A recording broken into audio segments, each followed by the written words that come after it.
Hey, How's it going? doing good. Good. Yeah, so today we're going to talk about Siberia. I know we've talked about Siberia a lot, but this is I don't have a script exactly because I want to try to get the explanation of all these blogs really quick in a sense. Right. Because that way,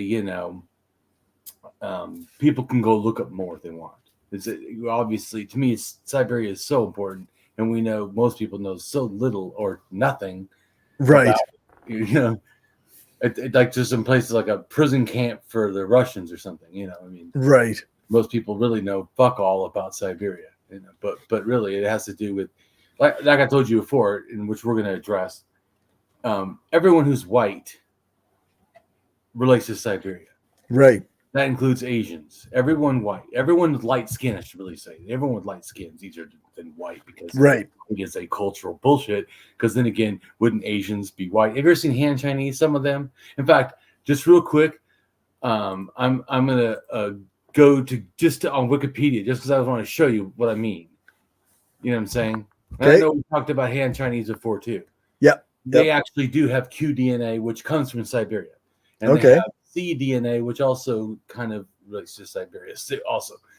So I'm going to send you the link because I just thought about just to make a point about, once again, race and calling something white or not white or whatever. That's a completely made up bullshit. That's what I'm trying to say. Right. You get what I'm trying to say? Really? I mean, really? Yeah. So I just sent you to think white is a fake term. well, right. And all I'm trying to say is it's an ethnocentric term that people think applies, racist, and not just people, but like generally racist, think it means something. You see what I'm saying? Yeah. That actually has a well, that's what I'm trying to say is, but when you actually understand it, we're going to explain it more, but when you actually understand it, it really is fucking stupid. And it certainly is. Anyways, so go to the Han Chinese just real quick. Yep.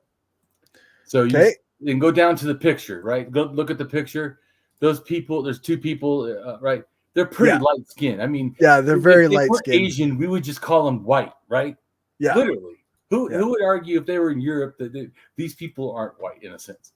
Right. I was just saying, white is a bullshit term. Just I want to clarify that before we get started. Yeah.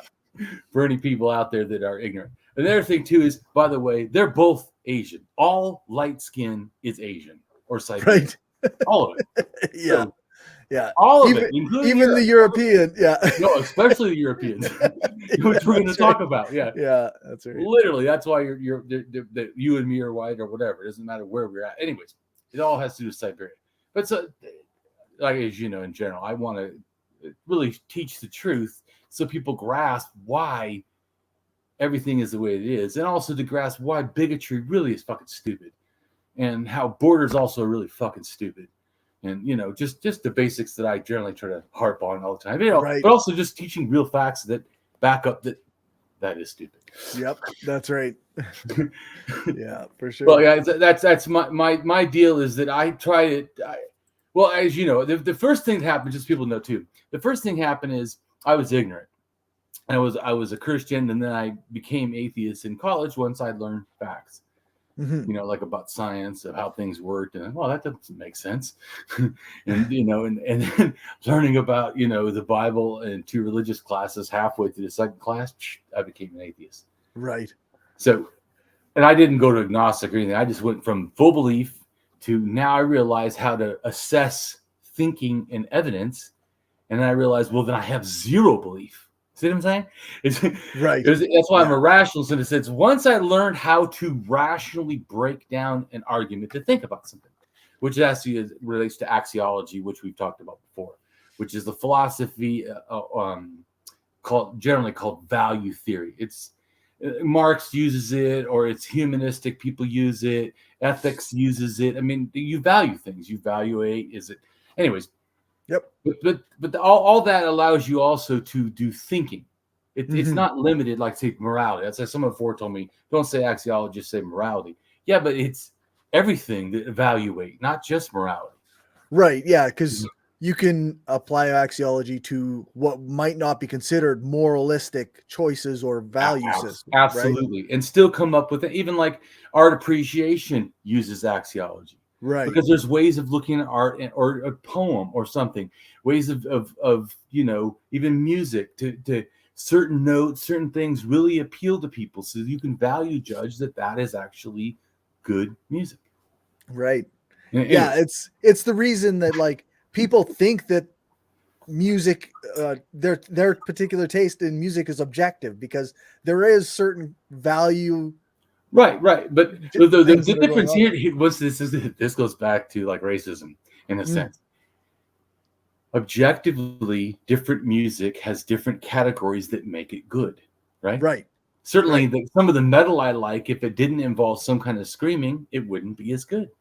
Right. But you add that to classical, and it sounds hideous. Yeah, that's like right. An insane person. yeah. It's because of the genre or the style that goes right. with So, it. but that's a different axiology. When people try to group everything together once again, they act like as if every question is the same question. Yeah. No. So you've answered the one question is, what does it take to be good in this genre? Right. But how does that relate to other music? And this has to do with racism too. To me. Corey is a great person. Does he have to compare himself to Damien? If Damien is also a great person, do we have to figure out which one is greater? I mean, it's like which pizza toppings are the best. I mean, you can objectively say that some don't cause heartburn, right? That would be better. But is that what's desired, or is it the flavor? Right. See, because once again, there's different levels and kinds of axiology. So it goes, I'm trying to say is, but there's a lot of variation that is all okay. Yeah. This is what racists don't get. You can be good and all different and even not in the same areas. That's all okay. It's like which pizza topping. Anyways, I'm just trying to say. Nope. We'll go to the blogs. I'm just trying to make a quick for people that to understand how to think. Like axiology is real important to me because it gets you to more reasoned answers we could all agree with. So it appeals to me in general because I like to talk or think in truth. Yeah. It's so works. And what they say, well, do you like science? If I like truth, of course the method of science would be appealing to me. Yeah. That makes sense. Right? Do I like philosophy? Philosophy is basically the love of wisdom. Of course I would like that. Yeah, that's right. Of course. I'm making a comment about how objectively evaluating things. In life, would I not prefer peace? Would I not prefer justice? Would I not prefer equality? I mean, this is just how could axiology not be immediately added to your life? Right. I told you. Even see, because for some reason, some people think you could have morality and yet not apply it to your life. Right. When that's literally what it is. Right. What the fuck? That's also like I told you. Why? Look, I told you before. I can understand feeling you have no power in this capitalist system. Yep. And thus you think that you have to, keep people in power to not let it become worse. Right. But I told you, I will never accept that is the goal. Right. How can that mediocre terrorism be the goal? Yep. Yeah. It can't. Yeah. It can't. Anyway, so I'm an anarchist, everyone, and a socialist, But I come to both of those actually through axiology, not because I've read Marx or even really got into that much anarchism stuff. And once I do, though, it almost backs up what I already grasp. Because I feel like in a sense they've done axiology also. And that's the thing. What's great about axiology is it can be applied to science because it demands accuracy. Right. If you have something to demand, that is kind of a science go to. We should be accurate in things. Go figure. Which is why, like I told you, that one paper had to be redacted. Right. Because the claim did not match the weight of the evidence, which is how claims should be built in a sense. Or, like I try to do. For sure. Look at the evidence. Then it's crazy. Look at the evidence first. Do not start with an assumption. Yeah. I know that's real hard for people. I don't know why, but just start with, because that's why I told you, and since I couldn't call myself a skeptic, I can become skeptical. Right. But I would never call myself a skeptic because I don't go through the world with doubt. I don't know, as a rationalist, if doubt is warranted. Right. So I wouldn't operate like in that system of thinking. I start with, I don't know. I need to understand first. Yep. That's fair. I mean, so, and that's also what I'm going to try to do here is explain stuff. I want to explain, going back to the first thing I sent you, Corey, right? But before I said, I told you what it's about. So I said, I told you, which is what we're going to do, address Siberia, shamanism, DNA, mythology, Lake Baikal, also the Altai Mountains and migrations, how it all, and probably language, actually, I should say also. Okay, so let's go to the first blog. Click on it. All right. Okay. So the map, the little map it has in the top left-hand corner, you see it? Yep. So Yana, see where Yana is way up there? Yep, up on the far right of that. Correct. That is Siberia heading towards like the Americas. Okay. So this is what this culture is right here. So but before we go totally into that, I want to start back where it came from. Do you see where it breaks off and the other one says Sunghir, or whatever? I don't know how to pronounce that. Okay. This is real important because that Sunghir is the Graviton culture, who I think is the obvious shamanism. Okay. Okay. So this is the Yana culture. Also, even Columbia University says they think they have some shamanism. So if these two things have shamanism, are they touching each other? No, they start where they split, right? You see the split? Right. Yeah. Yeah. Right. So now the question is, if both of them from the split have it, it had to happen before the split or at the split, correct? That's a right. That's a reasonable assumption. I try to look at the past and then try to figure it out. Yeah, it's a reasonable. Okay. So the question is, the one that goes to Lake Baikal also has shamanism. So now we know all three that split from that Y right there, all have shamanism. Let's go read real first. Past, there's another picture of almost of what the same arrows and stuff, just it says different stuff. You see it? Or one side says European, the other one says Ancient North Siberians. Well, maybe I'm looking at the. Oh, yeah, that? There I got it. Yep. Okay. I use this map to explain what on my art. Because of course I'm trying to, once I can, I know it's crazy, but I try to use facts. Yeah. So anyway, so this is talking about DNA, right? So Europeans, so see that one that splits off becomes Europeans, but it came from Europeans from Asia. Right. Split. Okay. Which I already showed you. Okay. So, and then the other ones become Ancient North Eurasians and Ancient North Siberians. The ones at Yana are the Ancient North Siberians. In a sense, Malta becomes, by Lake Baikal, becomes the Ancient North Eurasians, which then spread all over the place. Anyway, their DNA does, or related DNA, I should say, not their particular DNA. But anyway, so let's go down below the picture. Then it says Yana Rhine site. I don't want you to read that. Okay. I want you to go down to where it's in bold, and it says, according to Cambridge. Okay. So according to Cambridge.org, the excavated site termed Yana RHS is dated to about 28,000 years ago and contained a stunning assemblage of ornamented and symbolic objects, the earliest art to be excavated in the Arctic zone. Decorated beads, pendants, and needles connect the site to the Eurasian Upper Paleolithic. But other forms and ornaments are unparalleled. Shallow dishes and anthropomorphic designs on mammoth tusks find echoes among hunting practice and shamanistic images of the indigenous Yukagir people recorded in the early 20th century. Okay, so pause right there. Just we'll go back up to the picture, just to get you seeing that I'm not just making this up. You know what I'm saying? Not Damien just wild ideas or something bullshit. Like Graham Hancock. Right? Like shit that literally other people are going, I don't agree. Right. I'm using legitimate sources that are agreeing or explaining what I'm explaining. In a sense. Or you know what I'm saying. Anyways. Yep. So this is real important. So the next question, right, Corey, we should ask, right? Okay, so we know that it had to have been at least by the Y, where it splits. Yeah. Because all three cultures after the split, all of them have shamanism. Yeah. Okay. So now the question is, did it happen sooner? Right? That Right. should be in other words, we shouldn't bias and go, it has to be this. Right. You know, right? Right? Yeah. We should go, okay, that's great. We know all those in the north have it, but does anybody further down have it? Because before we know if Damien's made a good assumption, right? Yep. Let's check if maybe everybody has shamanism. Maybe everybody out of the Middle East always had shamanism. I mean, you get what I'm trying to say is you should not start like Graham Hancock. Or so I've heard some people like, well, I have this idea, and they try to go prove it. Yeah, right. That's not very good. Yeah.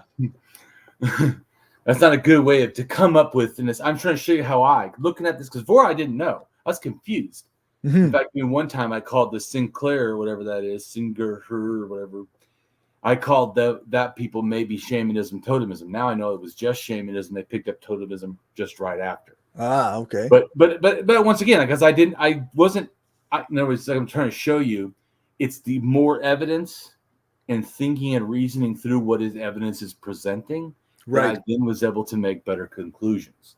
For sure. Right. So I'll show you how I get to that, how I know where shamanism must have been.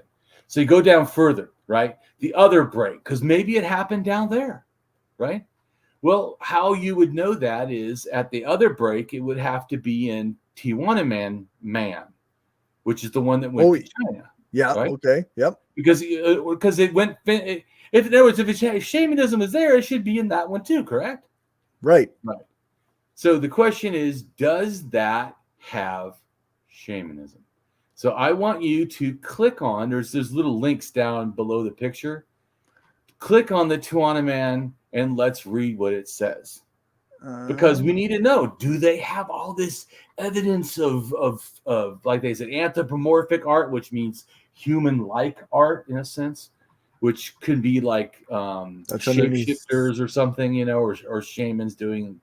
Yep. So click on Tianyuan and let's see, does that guy have shamanism? Like the one that says Tianyuan. Tianyuan, whatever. I don't know how to pronounce Tianyuan. Yeah, I'm not sure either. But I want you to click on that because that's how we're going to know. They found something there. So what does it say? Does it say the same stuff as Cambridge says? There's all this amazing. What does it say? Because it just says this one just says Tianyuan cave. Correct. In other words, it says Tianyuan man was found here, right? Earliest. One of the earliest modern humans was found. Yeah. Right. Does it say he was found with all kinds of stuff? It no, it does not. Does not. Nope. So let's make sure, just in case Damien's wrong, right? Okay. We don't want to lose stone unturned, Corey. Want to make sure, because I'm trying to get you to see how I think, how I know or can make more confident statements, right? I'm showing how to do this, also so you can do it yourself. Go to Tianyuan man. Let's click on that. What does it say about that? Let's read what it says. Maybe there's amazing stuff I don't know about. Tianyuan man are the remains of one of the earliest modern humans to inhabit East Asia. In 2007, researchers found 34 bone fragments belonging to a single individual at the Tianyuan cave near Beijing, China. Radiocarbon dating shows the bones between 42,000 and 39,000 years old, which may be slightly younger than the only other finds of bones of similar age at the Nia caves in Sarawak, in the Southeast Asian island of Borneo. Right. And so then go down to the next thing. It says nothing is known directly about the material culture. And that would mean like having ornaments and all that. So they found how much, Corey? Nothing. Yeah. Yeah, it actually says nothing. If they're an animist, they would have almost or nothing. Right. So that tells you they're not shamanists. Do you see what I'm saying? Or we can conclude that it's possible they're not. How about that? Right? To be even more careful. Yep, for sure. Right. So now let's go over and look at, go down where it says, Tianyuan man was determined to be part of the upper period 45,000 years ago. Do you see that? Okay, yep. We're under this archaeogenetics. Right, yeah. Right? And then right across from that, there's a picture. Click on that picture. Okay. this shows you movements, right? Okay. So see, Tianyuan man eventually does go to Lake Baikal and to the ancient North Eurasians and also to the Yana, right? Do you see that? Yep. Right. So once again about purity, right? So because remember, out of these Malta people comes the all white people in Europe. Right. So I'm just showing you, but they're not even pure, right? Even from the break, for sure. Yeah. So you can see where we're down there in almost in Pakistan. It says Ancient East Eurasian. Yep. Right, and see that's just explaining what happened. Okay, so now let's go back to the blog. Okay. Right. So now we can go to that picture, right? So we know that he doesn't have this amazing culture. Right. Yeah. But let's see if maybe the Yukish man, which was the oldest one found 45,000 years ago, that was before the branch that went to, everybody became shamanism. Let's just see, what does that look like? I'm just showing you how you can look at the things and then make assumptions. Okay, so to see where the hyperlink is for Ukimish or whatever it is, or Ust-Ishim or whatever. Yeah, sorry. No worries. But this is the Ukimish man or whatever it is. Term given to 45,000-year-old remains. You see that? Yep. One of the early modern humans. Yeah. To inhabit Western Siberia. The fossil is notable in that it had intact DNA, which permitted the complete sequencing of its genome, one of the oldest modern human genomes to be so decoded. The remains a single bone, left femur of a male hunter-gatherer, which was discovered in 2008, protruding from the bank of the Irtysh River by Nikolai Peristov, a Russian sculptor who specializes in carving mammoth ivory. Showed, yeah. So let's go down to the DNA, right? So it says Y DNA is the male, and once again, the mtDNA is what the people call female. But do you notice, like I showed you before and told you about how I see the scientific sexism, because the Y is capitalized, right? The woman's is lowercase. What the fuck? Yeah, it's strange. Anyways, every time I see that, just you go, why? Why do they do it that way? Okay, so I want you to read about him. What does it say about him? Okay, so Ust-Ishim man belongs to Y DNA haplogroup K2. The two subclades of K2 are K2A and K2B, and he has been found to be positive for some, but not all, SNPs of the K2A or NO subclade, such as M2308. In the original paper, he was classified only as haplogroup K-M9 or KXLT. He belonged to mitochondrial DNA haplogroup R. Now, this is important because this DNA becomes U, which is every single female in Europe at first, in a sense, or like a big amount. Like it becomes massive. But it also goes over into Asia, but more like East Asia, but it doesn't go to the Americas, which is interesting. Okay. And it definitely, the U5 is related for the first shaman burial in Czechoslovakia. Anyway, so go ahead and read. What does it say? He belonged to the R, right? Then it says both. Yeah. And then it says both these haplogroups are descendant subclades, and descendant subclades are now found among populations throughout Eurasia, Oceania, and the Americas. Although no direct descendants of Ust-Ishim man's specific lineages are known from modern populations. Right, because as you saw in that first picture, it's like a branch that went off and then it didn't go nowhere. It just died off. Anyways, but so nothing was found, right? No shamanism, no artifacts. It wasn't carrying tons of, Right. teeth from deer or nothing, right? So I'm just trying to show you that we can go back to the picture. Okay. I just wanted to show you. So going back to the map in a sense. So the one Euchemish that breaks off, and then the one that the Tianyuan man, neither of these has any evidence of shamanism. Right. But everything north of that break or at the break is nothing but shamanism. Right. So that tells me it probably Somewhere. right. So okay, so and of course going down to the next map real quick, everybody of course comes from Africa in case anyone was so confused of how they eventually got to Siberia was not because they lived there. Right. Yeah. So go ahead and read the thing. It says there are two. Sure.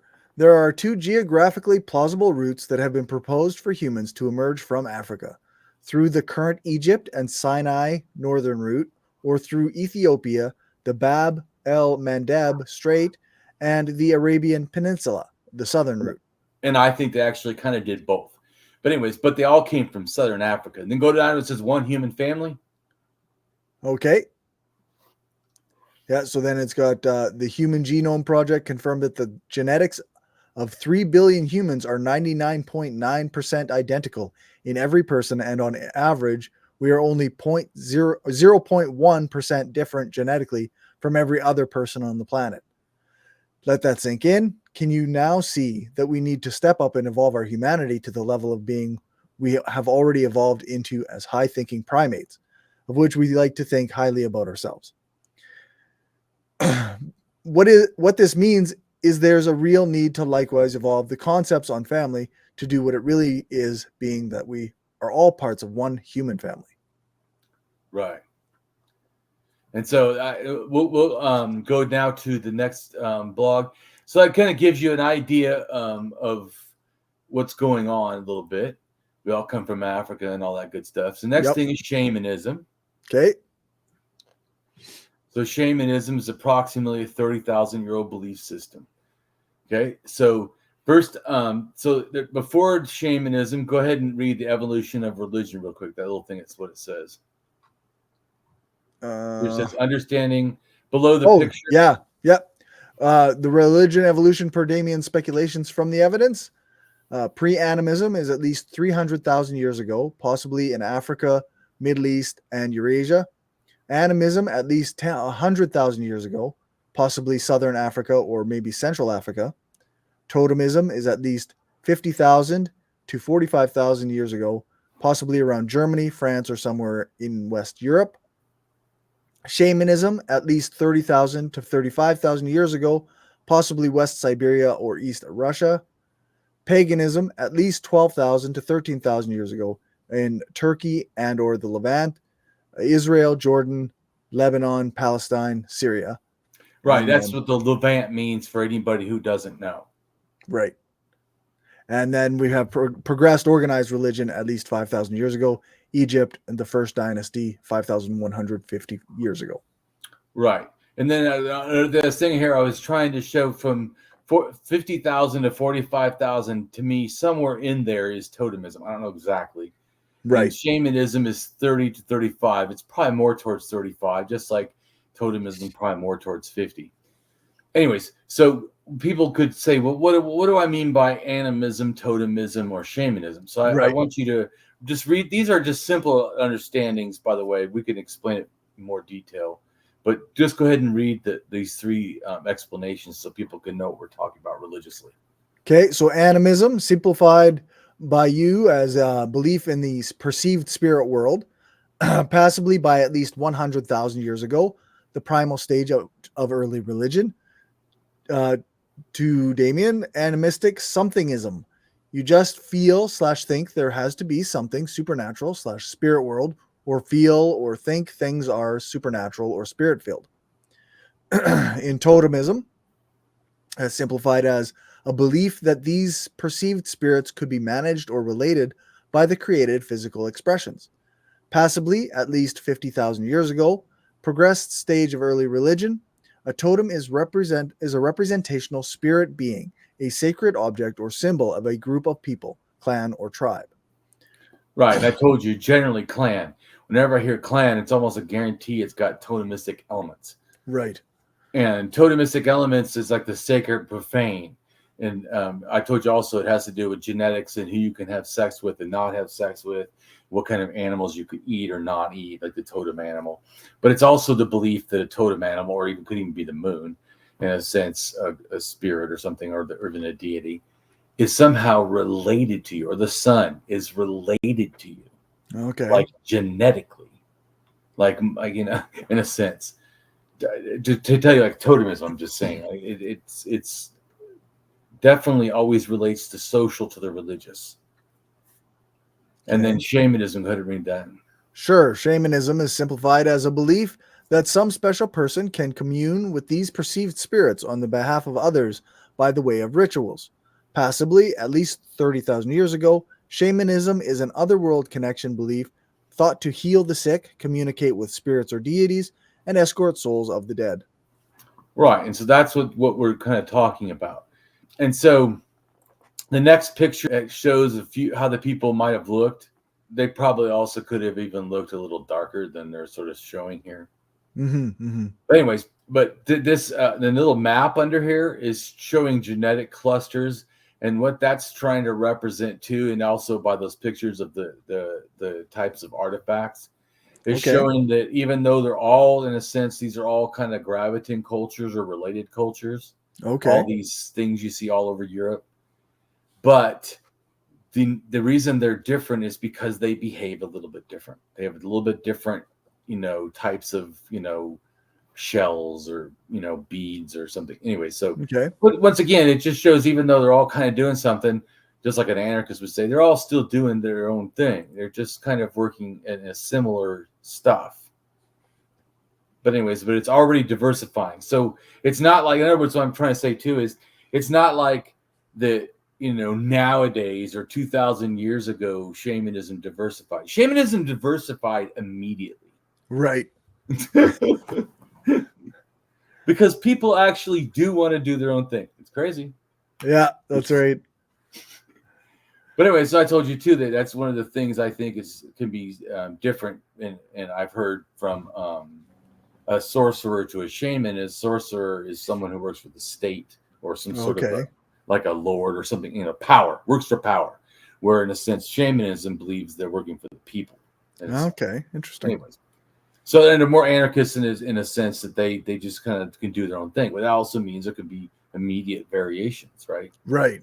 So, anyways. I'm just trying to show how, but this picture is already showing that right from the beginning, they all were. There's like 8 different cultures. Yeah, I'm just making a comment. So it's even though they're all kind of doing the same thing, they're all still doing their own thing. Anyways, so let's go down and go ahead and read what it says. Shamanism. You don't have to read the stuff. Just read shamanism, such as seen in the Siberian graviton culture.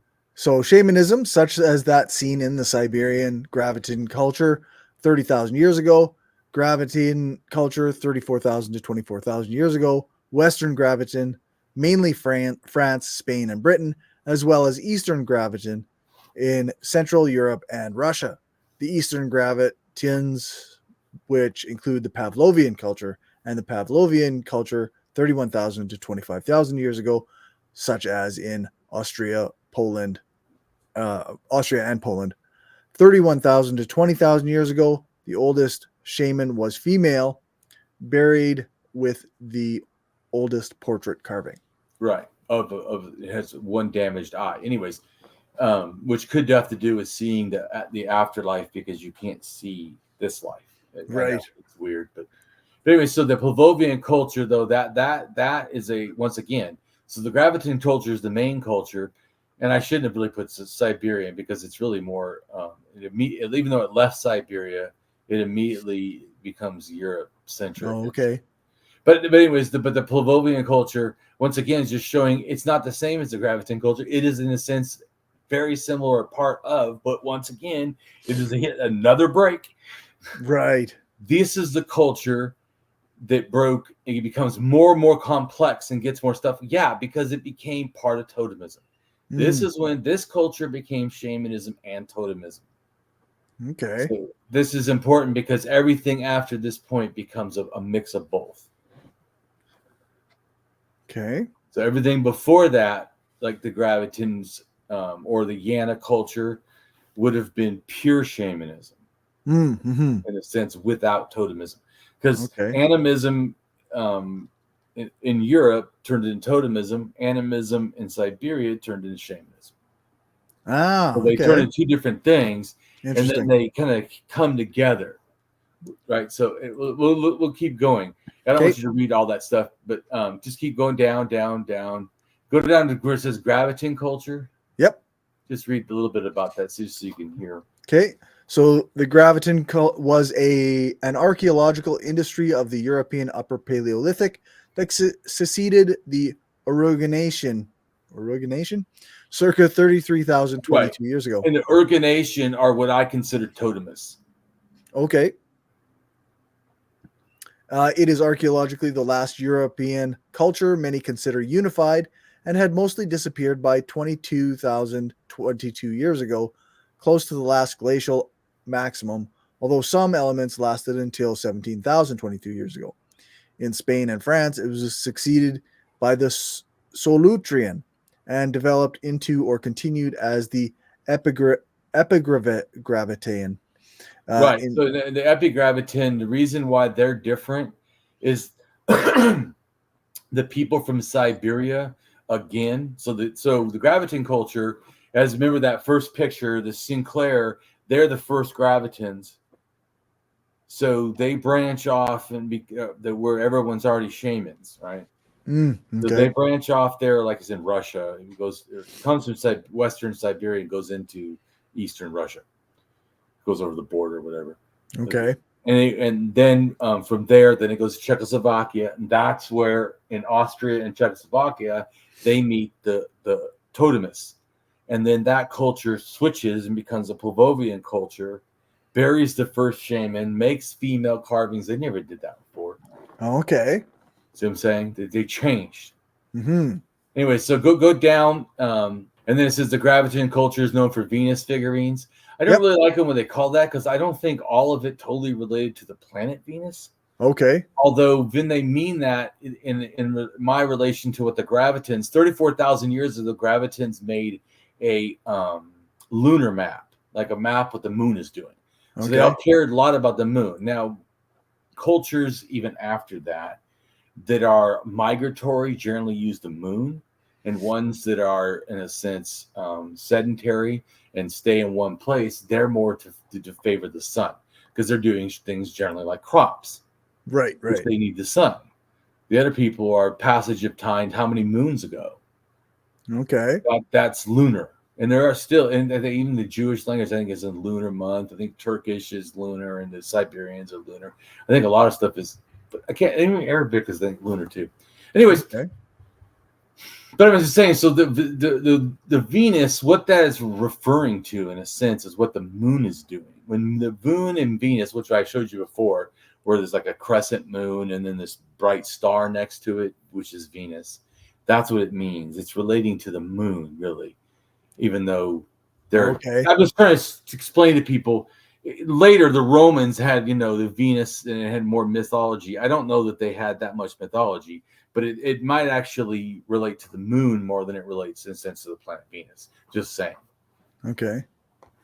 Just so you get this. But anyways, I don't really, and most of them, especially the Orcanations, seem to, by 35,000, seems to be female, and they make female necklaces, figurine, kind of thing, and they make wall art that looks like a female, maybe pregnant, and holding an antler. And then later in France, that similar area, there's fat women naked holding horns, and even one of them has several like notches, and they think it probably has to do with like days of the month that relate to the moon and relate to women's periods. Right. Okay. So and giving life in a sense. So they were already just so you know that's that's all packed, and that's also when they say like fertility. That's also kind of what they're talking about. Is I don't like when they say fertility too, because it makes it sound like it's only sexual, but it's actually, like I was trying to tell you before, you gotta like. That's why when they say that these are like, they make these naked women, they're sexual. No, I don't think that's valid to look at it, everything they're doing, the moon and everything, and then think that that's what it is. Right. I just don't think so, because they're real bulbous. Well, the full moon is too, and the moon when it's doing stuff, and they're already showing when they were showing it. They were watching how it was a crescent and then got bigger. They were the gravitons were. So I think it's a big deal, and it relates to stuff. Later, the moon turned male.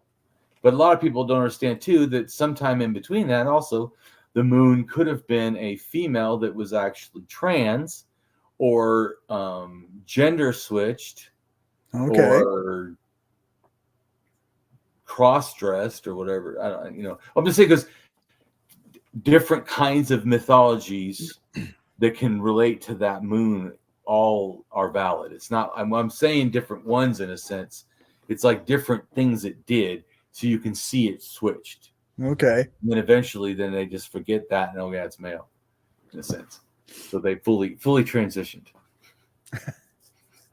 Just to put a point. Yeah. But anyway, so because they were then from then on accepted as a fully male or whatever.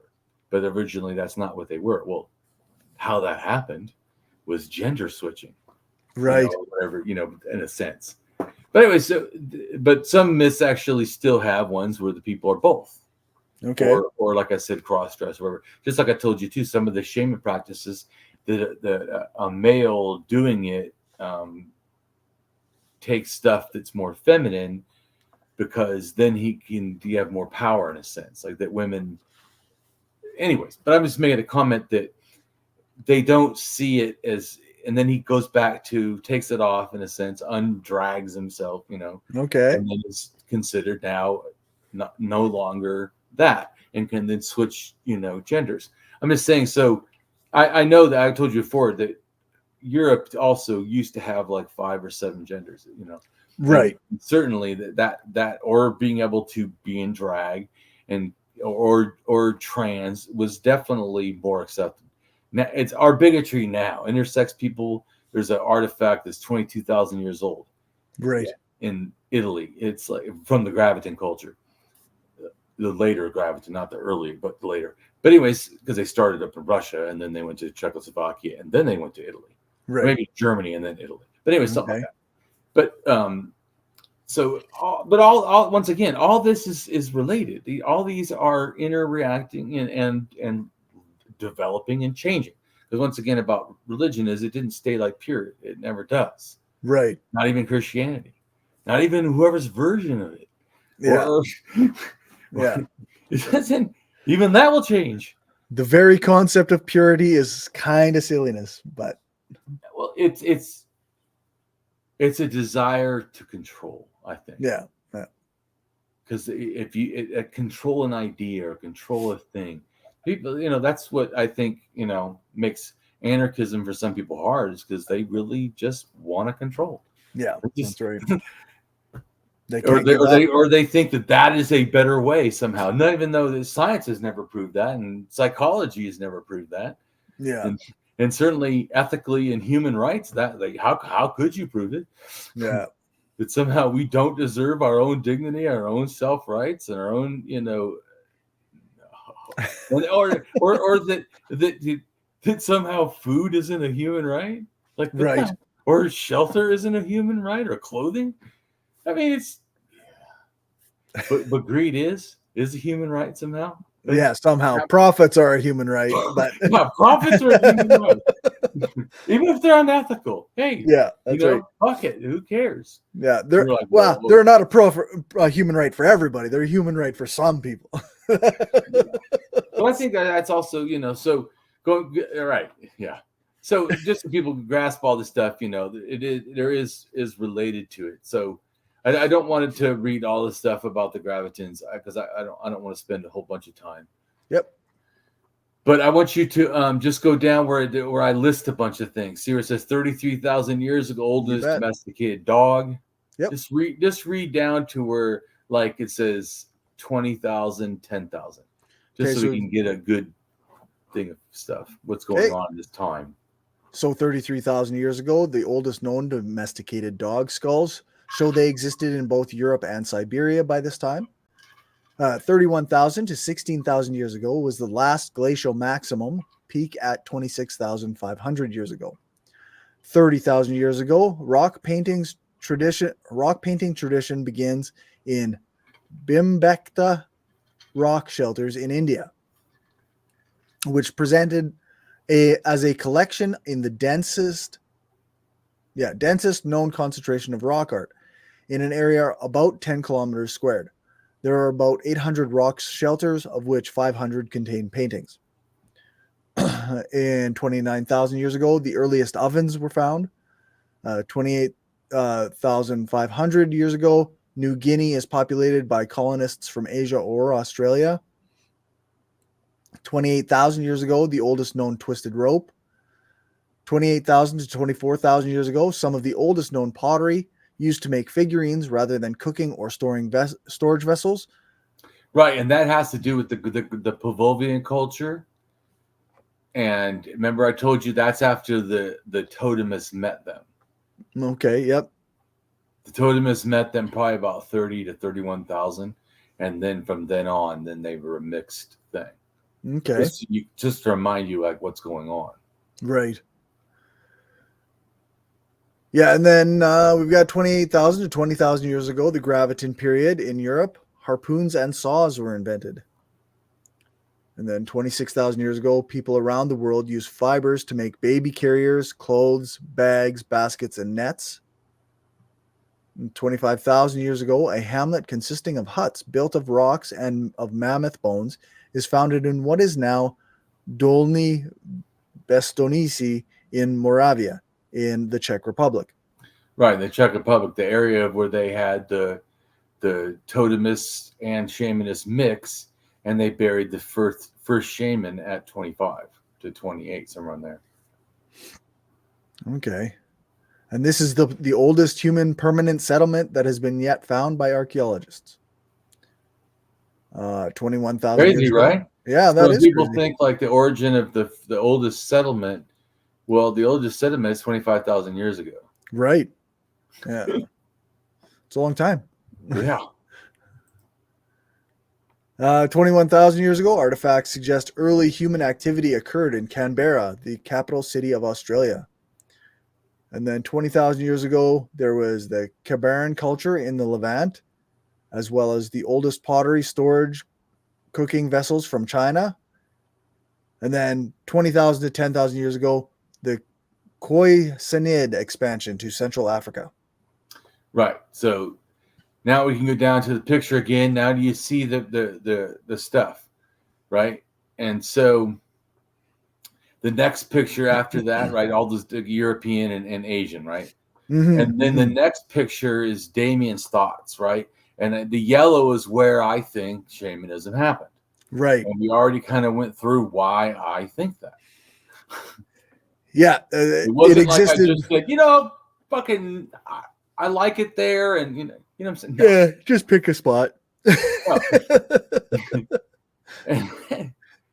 And so I'm trying to explain what happened, and where the arrow goes to in Europe is actually Czechoslovakia and the female burial. So I'm just trying to show you it starts here and goes all the way there. And so just to show it's doing the same thing, but now you know where I'm saying. So go ahead and read where it says U. So haplogroup U is a human mitochondrial DNA haplogroup. The clade arose from haplogroup R, likely during the early Upper Paleolithic. Its various subclades, labeled U1 to U9, diverging over the course of the Upper Paleolithic, are found widely distributed across northern and eastern Europe, central, western, and South Asia, as well as North Africa, the Horn of Africa, and the Canary Islands. In other words, all over. Yeah, pretty much everywhere. Right. And then the basal hue was found. In the 26,000-year-old remains of the ancient North Eurasian Malta boy. Right, and that's in Siberia near Lake Baikal. Right. So go ahead and click on Malta boy. Okay. And then it's the Malta Beret culture. And you see the picture in the corner? It shows Malta, and then it's next to Lake Baikal. Yep. Right. And then this is the one, see, it even says, this is located roughly northwest of Lake Baikal. Right. Yeah. Right. And so, right. So, and this is the one that relates to our DNA. And then see where it says followed by? Afontova Gora. Right. Afontova Gora is where white people from Europe come from. Click on that. Okay. And it's also where, Corey? Is it in Europe? It's looks like around that. Not that far from Lake Baikal. It's not right next to it. It went not right next to it, but still wouldn't call that in Europe. No, that's definitely still over in that. Yeah, Asia. Yeah, it's still in Siberia. Central Asia. Yeah, Central. Yeah. Well, maybe even East Asia a little bit. Yeah, almost. Yeah, I don't know about Central exactly, but anyways, so this culture right here, like I said, so it relates to. Go ahead and read about it.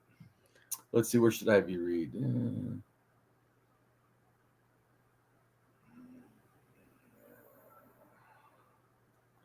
Okay, let's read where it says Avangora 2. That's down in the next human remains stuff. Yeah. Okay. So the human fossil remains of Afontova Gora 2 were discovered in the 1920s. Afontova Gora 2 and stored at the Hermitage Museum. The remains are dated to around 17,000 BP or 16,930 to 16,490 BP. In 2009, researchers visited the Hermitage Museum and extracted DNA from the humerus of Afontova Gora 2. Despite significant contamination, researchers succeeded in extracting low-coverage genomes. DNA analysis confirmed that the individual was male. The individual showed close genetic affinities to Malta boy. Right. And who else did it show towards? A greater genetic affinity to the Kiritana people or the Hanchini, or more, yeah, than for the Han right, Chinese. which would be the other white people. Right. Yeah. Right. So let's click on what are these Cameron people? Because if they show a genetic, what are they? Let's click on it. Sure. What does it say? The indigenous people of Brazil. Brazil. Interesting. Right. Raka. Yeah. Anyways, go back. Okay. So they show more genetic affinity to people from Brazil than the people from Han Chinese. Anyways, so let's go down to the little picture where it says Afontova Gora 3. See where it shows Afontova Gora in that circle, shows Malta and Guyana. Yep. And then see Sunghir, that's in Europe. That's the Gravitans. Right. First ones. Just trying to. And then it shows the other Clovis. These other people are not as close. Right. Yeah, they're way over on the. Right. Yeah. So the Avangora, as we talked about, it has a lot more to closer towards Europe. That's all I was saying. For sure. And there's a reason. So, anyways, because they're relating in a sense to this. Let's go down more. There's a picture and it says mutation for blonde hair. So blonde hair, eh? Right. So the mutation from white skin and blonde hair. So click on that picture where it says the mutation of blonde hair thought to originate in the Avangora population of the ancient North Eurasians. Okay. So click on the thing. You see the picture? Yep. And you see how the ancient North Eurasian DNA becomes the North Siberians, which, by the way, that one is the Uralic speakers that become Sami. Okay. See how it shows how it says 3,500 years ago, they all went over there and became Sami. Yep. Yep. And see, it says the blonde hair comes all the way. See, and the on that thing that says Ancient North Eurasians, almost like right after the thing is on the east side or the right hand side of the wording would be Lake Baikal. So it's inside that bubble. In other words, Right. Right. just showing you how see one becomes Native American, see other races. Yeah. So if people leave here and become white people, but also become Native Americans and also become the Terran mummies and also become the Ukralic speakers, which Yep. by the way, Hungarian, which I have, is part of Ukralic. It split off in the middle and went down to Hungary. Okay. And they were, of course, shamans also, because they came from the area of shamans. But anyway, so this gives you an idea that all these places all come from the middle right here, Ancient North Eurasians, which is Lake Baikal. Trying to help you understand all this. So go ahead and read where it says genetic approximity to Terran mummies, because some people thought that was later. Okay. Europeans coming in because they look kind of like Europeans. They have red hair and stuff. Because red hair comes from there also. Sorry. Blonde hair, red hair, white skin. Like all that European stuff. Yeah. Yeah. So genetic proximity of Afontova Gora 3 with the Terran mummies.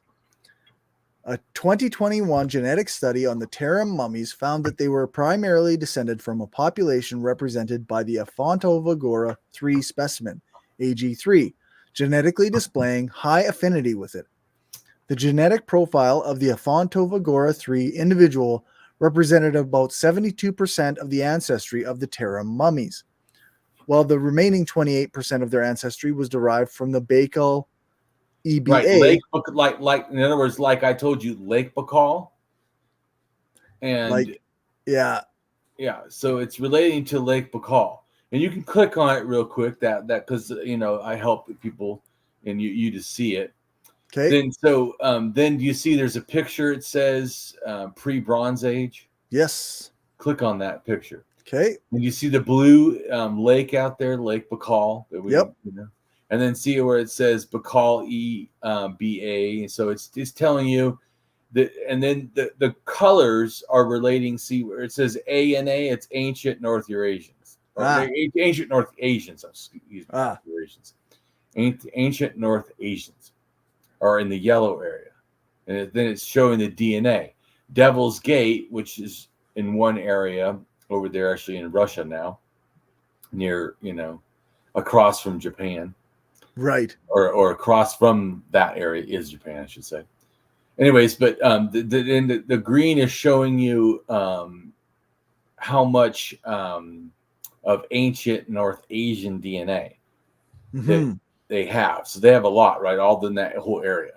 The black part, like Devil's Gate, has just a thin line.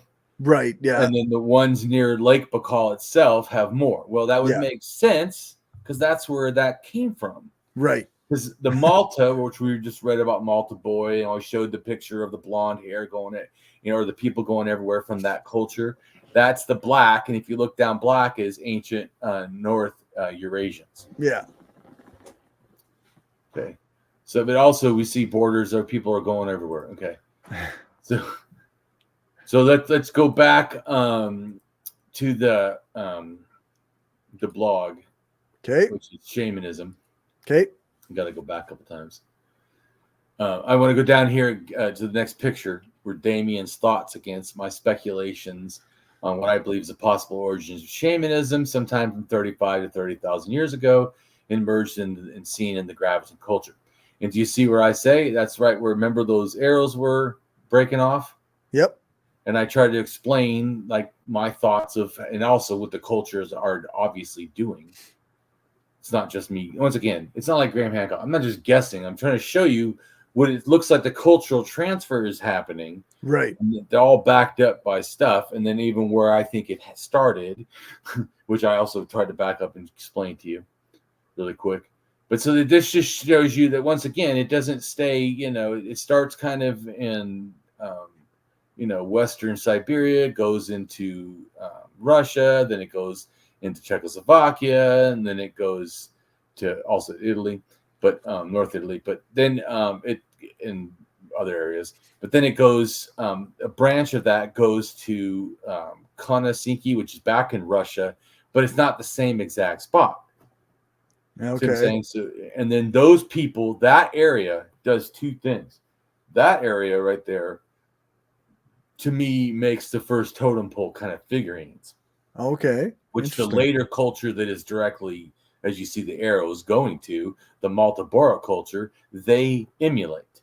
Ah, okay. Meaning they picked it up from these other people who already had changed it to make it more totemistic heavy, and I think.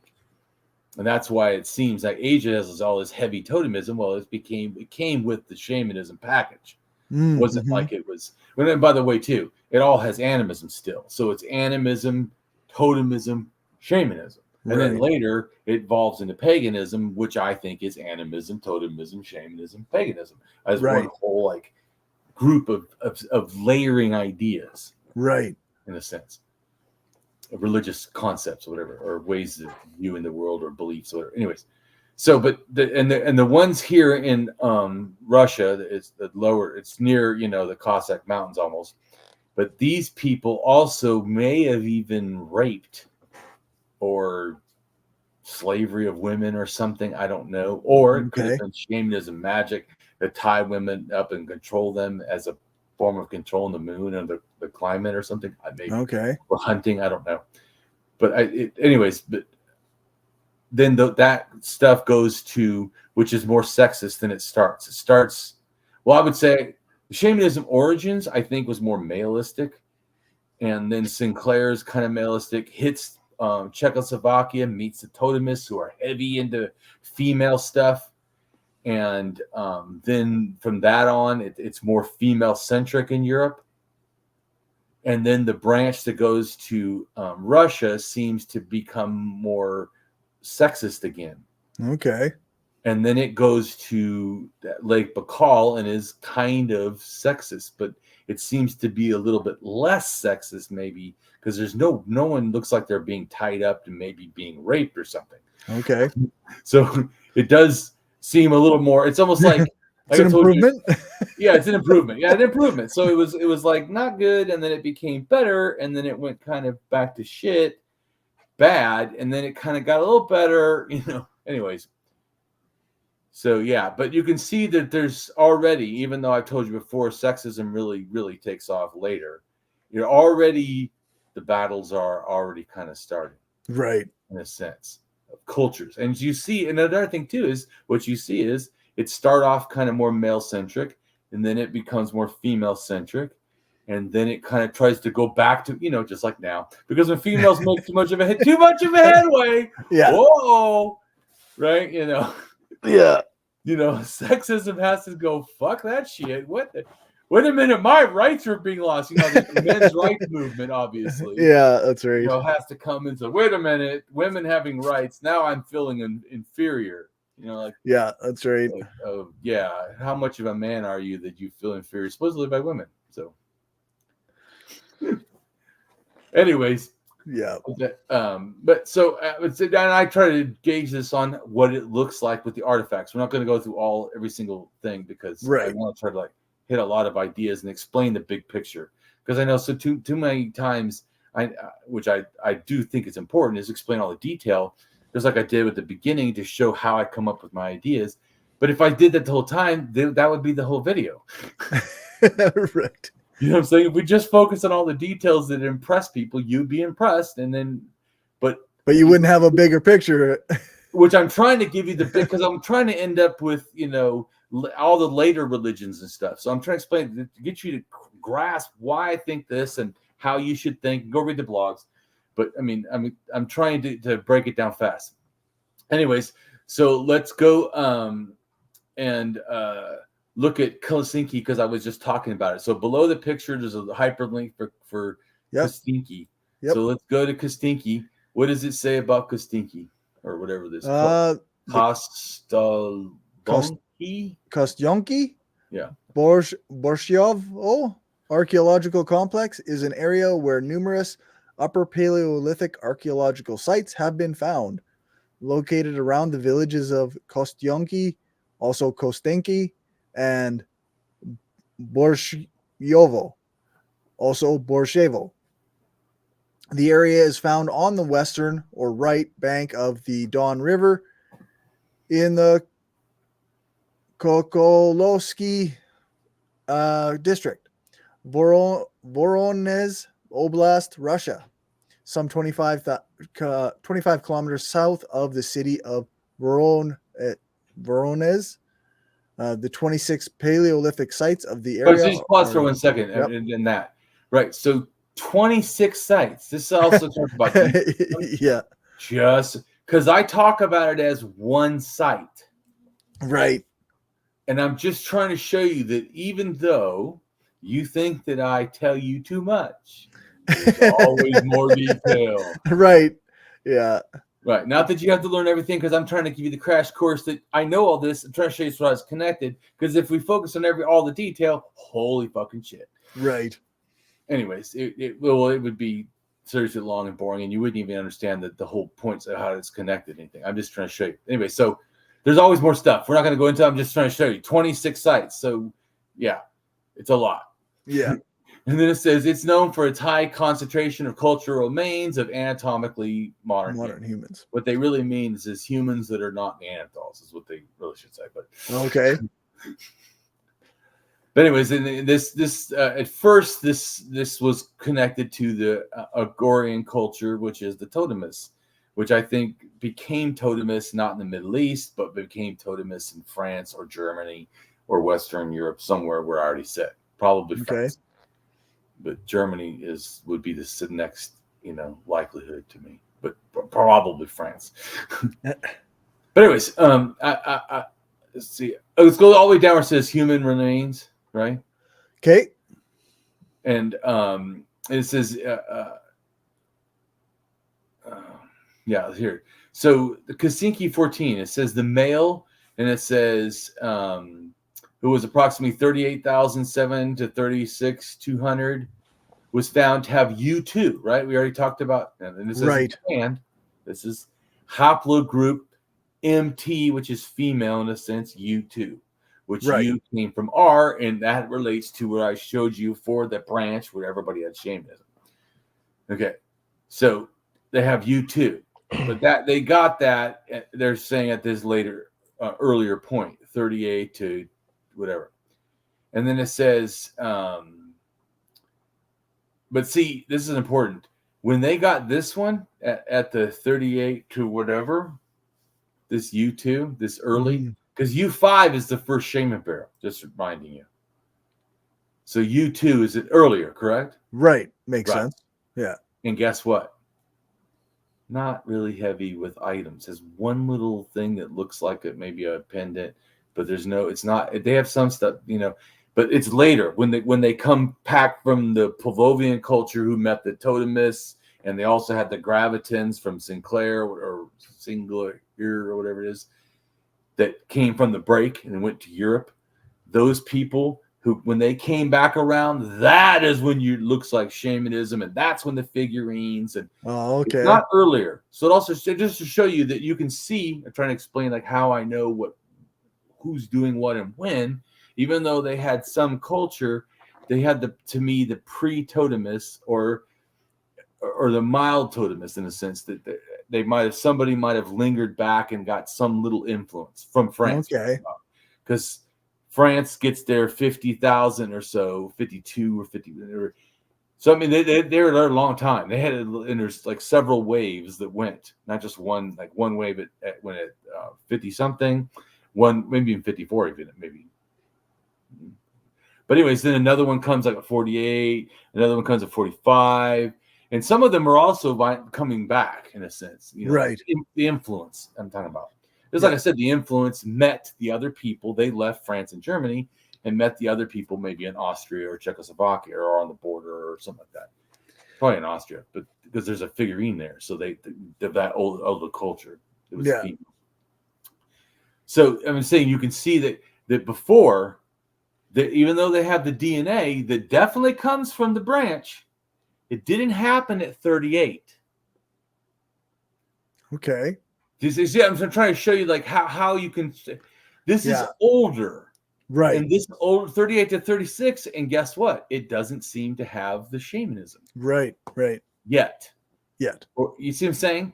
And so then later it gets it. I'm trying to show you how you can say, okay, so even the first ones that left, if they left right away, they didn't really do shamanism. So it had to start. No. So you get what I'm trying to say. You had to start at a certain time.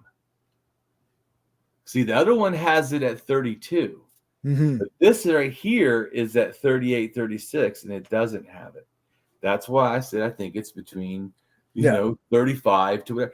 And I'm just trying to, there's all kind of other stuff, but I'm just trying to show you, I'm not just throwing fucking, you know, numbers out and just random bullshit ass guesses. When I say stuff, it's generally, I try to back it up with a reason why that's a logical thing. Going back to, like I said, there's reasoned speculations I have.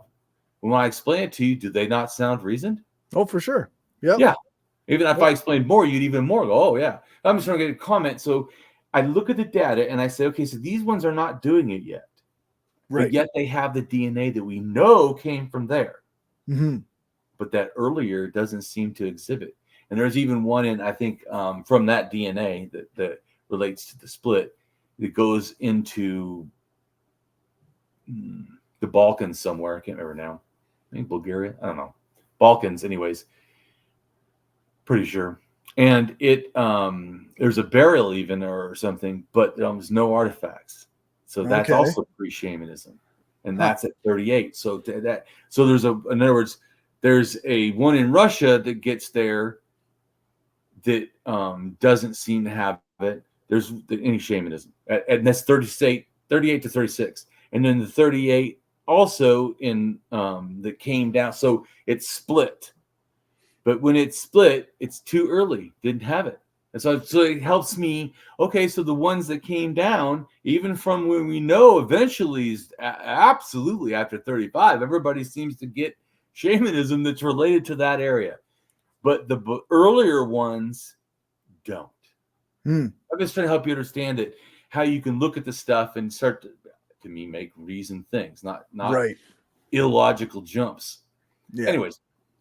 So, and then then Cecile says, Kosinki 14. Now, remember, how many of them are there? 26. Right. Sites, different sites. See what I'm saying? So, yeah. If I said some DNA relates to the thing, that doesn't mean everybody in that whole camp were the same people, right? Right. Because the crazy thing, people like to gather and work together, which is why I think anarchism is better. Yep. Because people do actually want to work together. You just got to take out some of the stuff that's working against that. Because in a sense, think of this just real quick. How much does it really, the elite who are the 1% or whatever, even if you want to say that it involves more 10%, okay, but the 10%, you mean of the whole population of the world. So 10%, right, does not, of course, want 90% mobilized. Yeah, that's right. Right? Because if we do, would we allow there to be a 10% that does everything? That gets all the stuff if we do all the work. Hold on. No, that's not how that's going to work. No, we would not go, let's set the world like it is now under capitalism, where you can actually say you're the most powerful and the richest country on earth, and even say you have so much extra you could have bases everywhere that you have to pay for, and wars you can unlimitedly give to, and yet there's people starving in the street, and yet children can be illiterate, and yet some schools can't even have paper and pencils. I mean, what the fuck? Yeah. No, that's right. This is like I said, saying you can't do anything about it is not the same as saying it should be this way. Right. Like I told you, that is the part I just will not accept. Yeah. I also Oh, don't this is accept the that there's best nothing we that can be have. done. Like, you know what I'm saying? This is the Yeah. best we have. Imagine if we stopped at the telephone we first got and said, this is the best we have. Right. Yeah. I demand it never gets better, right? This is that literally what I hear people when they're like, oh, yeah, I have to do this. This is the best, capital. I'm like, come on. That's like saying the first phone was the best and we never should change. No. Clearly even if you false. thought that phone did some kind of good. So even if you think capitalism somehow does some kind of good, it also doesn't do good. In fact, it actually causes harm. Yeah, that's right. And it's set up to continually, like I said, once again, do the 10% truly want a 90% to have power? Fuck no. No. Anyways, so so just trying to show this so the Kinsey whatever Konasinski 14. It says genome represents a separation of Europeans and East Asians. Because you know why, Corey? We actually are related. What? What the racist bullshit? Yeah. See, it's so close to having a relationship with Europeans and Siberians. Yeah. You're like, no, say it isn't so. Yes, it is. Such as Sunghir, which we already talked about, right? Yep. Which I said is the first gravitans and the first we know of shamanism. But let's click on it just to take a look. Sure. So. All right, Sungar. Right. And so it's anyways, the Paleosite in Russia, and it says modern Homo sapiens in Eurasia. And then let's go down to where it says burials. Grave 1 and 2. Yep. Graves 1 and 2 at Sungar are described as the most spectacular among European gravitan burials. The adult male was buried in what is called Grave 1, and the 2 adolescent children in Grave 2, placed head to head together with an adult femur filled with red ochre. The 3 people buried at Sungar were all adorned with elaborate grave goods that included ivory, beaded jewelry, clothing, and spears. More than 13,000 beads were found, which would have taken 10,000 hours to produce. Red ochre, an important ritual material associated with burials at this time, covered the burials. Right, and actually, use of red ochre is about 300,000 years old. So for stuff, so and not just burial. But anyways, so this is definitely like read the next thing. Not the says children are thought. Just read down here.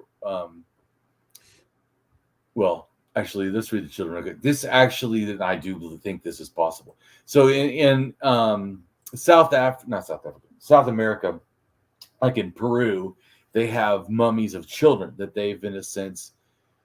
So this is the concept. It relates to shamanism to me.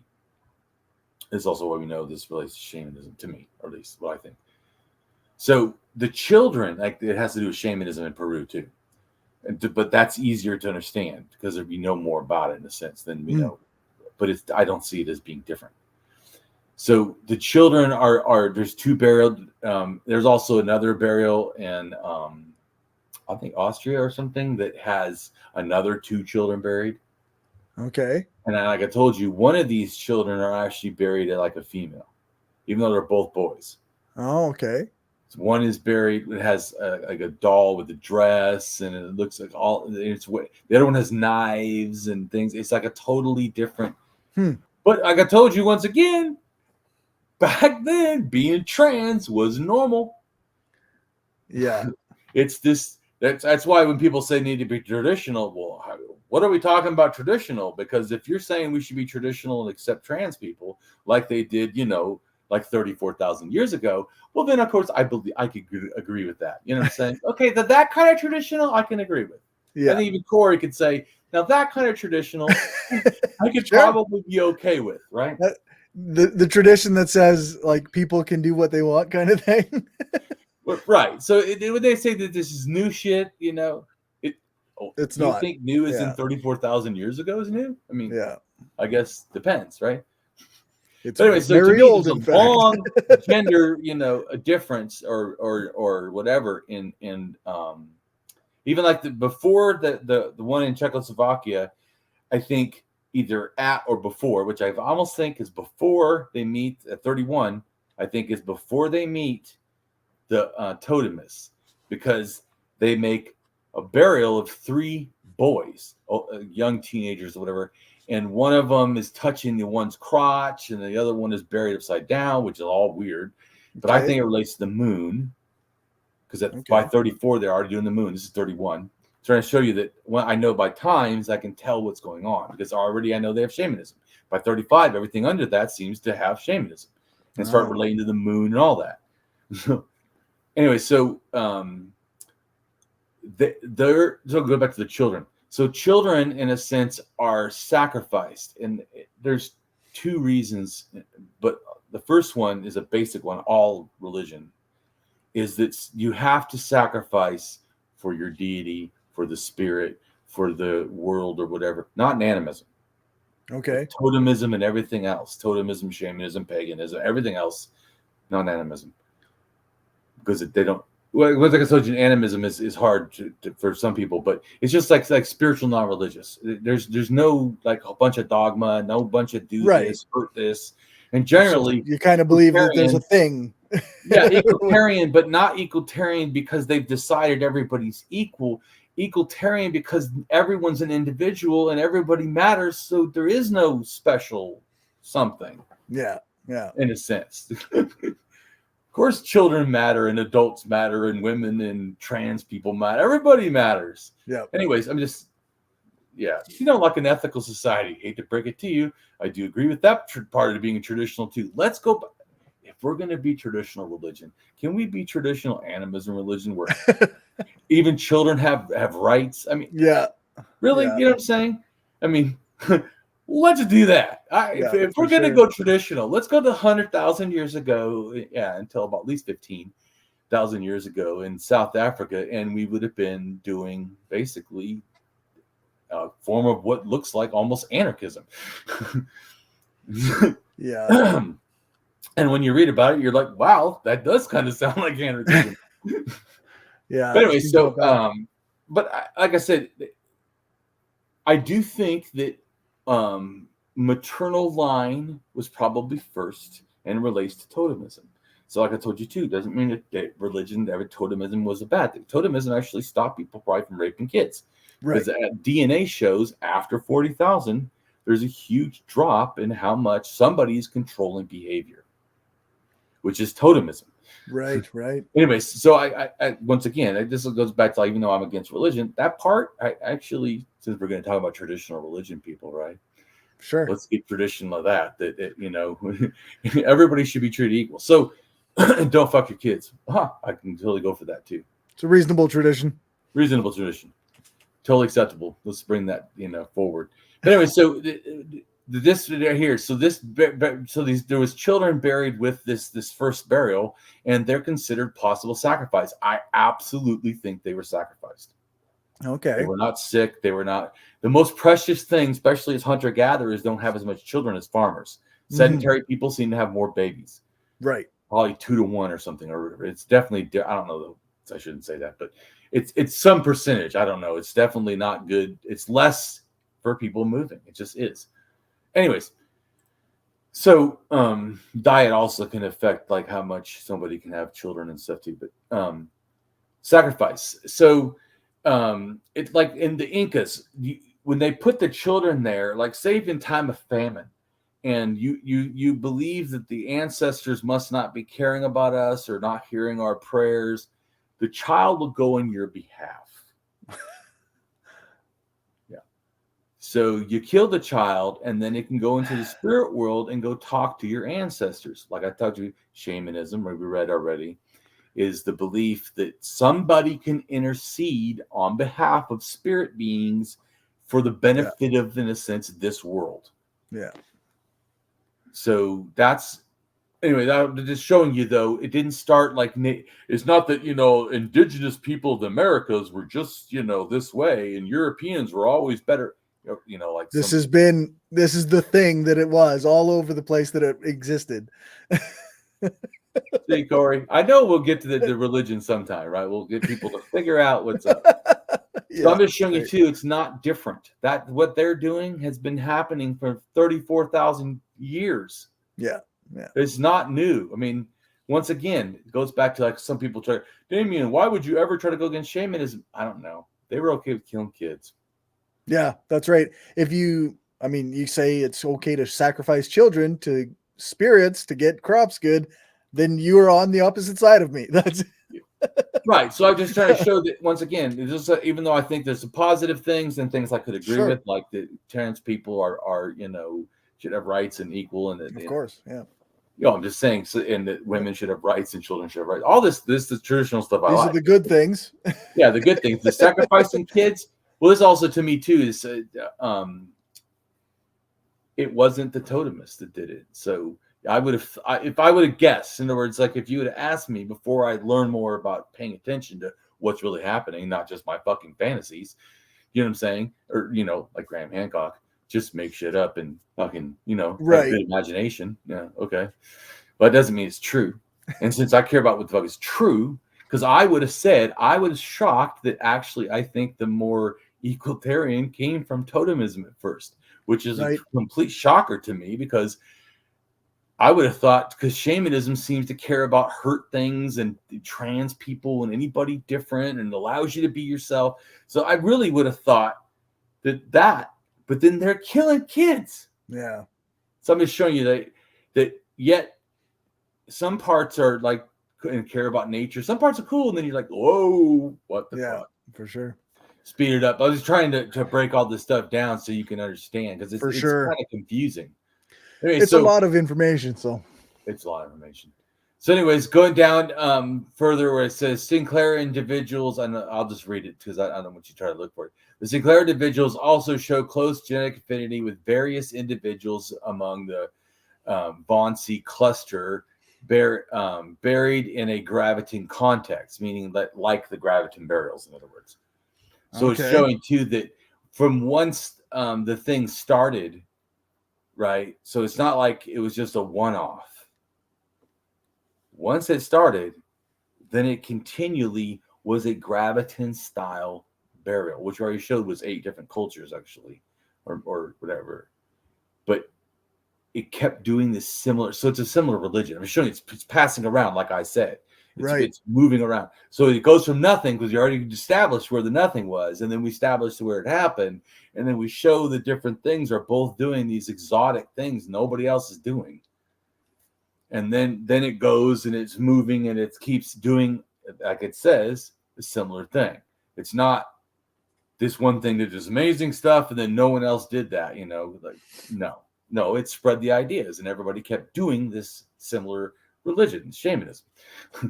But anyways, and also they relate to C1 and also U, right? C1, C is from Central Asia. Well, of course, as you remember back at the original split in Siberia, right? Not Europe, which is all, like as you said, almost Central Asia, right? Right. So basically in Central Asia, where C is, right? So who went into Europe was C and U. U being from the R and R being Central Asian, and so was U was Central Asian and C was Central Asian. So a bunch of Central Asians went over and basically became or took over all of Europe. And sounds spread about their shamanism with them, because they took they took their brains, and their belief systems. So then everybody starts getting shamanism all over the place, right? So but it relates to like I said, C is important because remember later I showed you, we're going to show it in a second, where there's Lake Baikal, and on the west side it was Q, at least by 12,000, but also earlier 24,000, and then C ends up on the east side.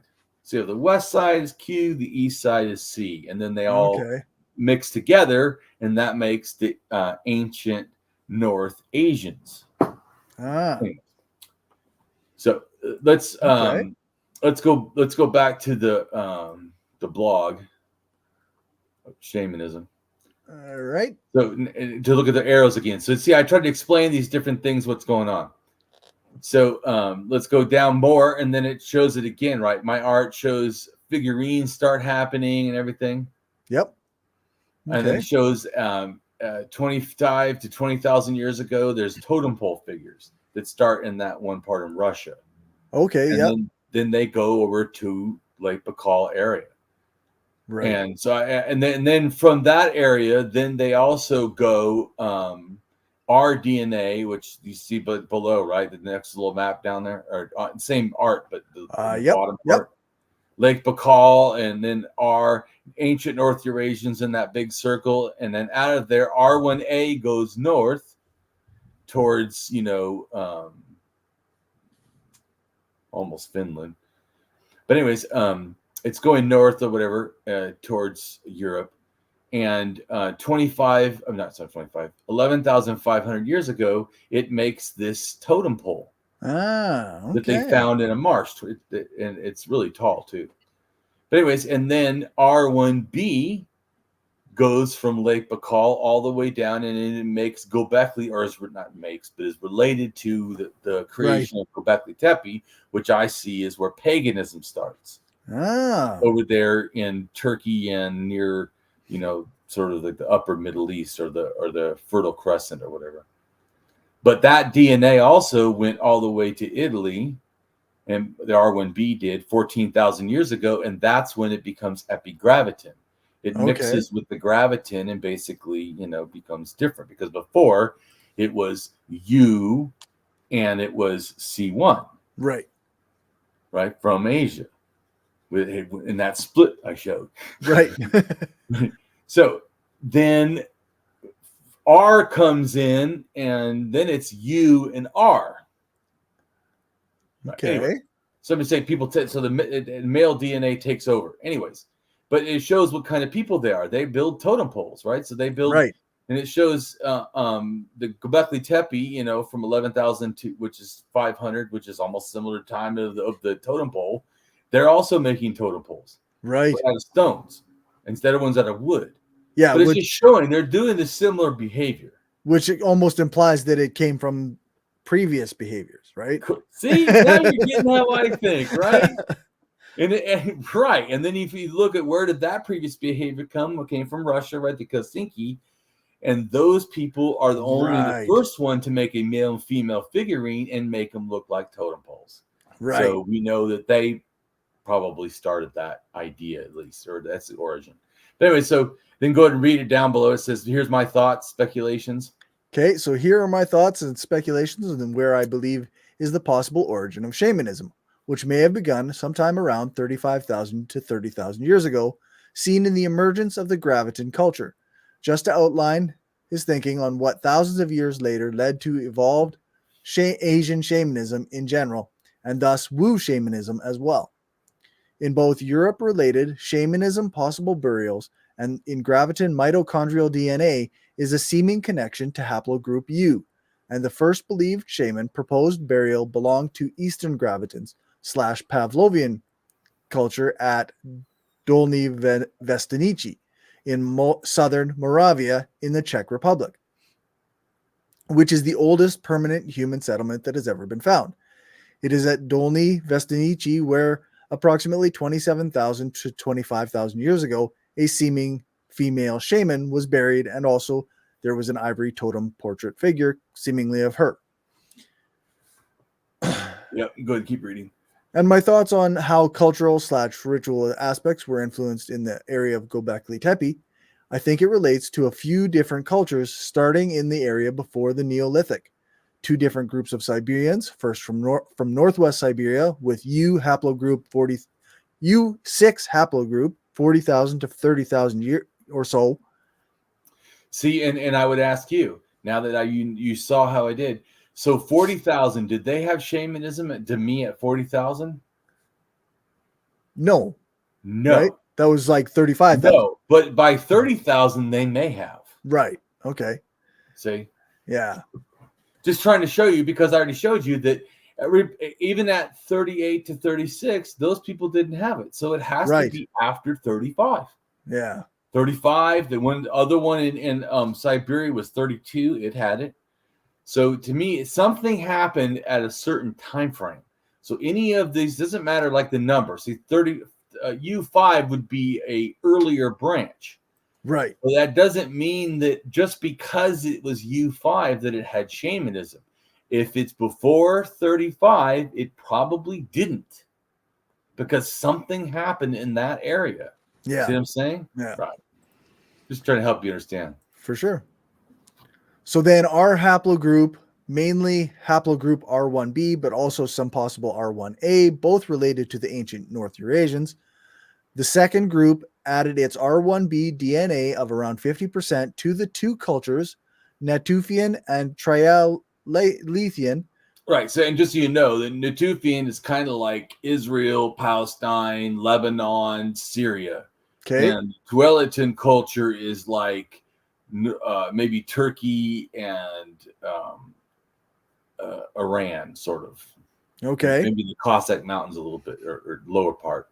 Okay. So it's like the Fertile Crescent. It would be, in a sense, the north and the west or left side of the Fertile Crescent, not the other side.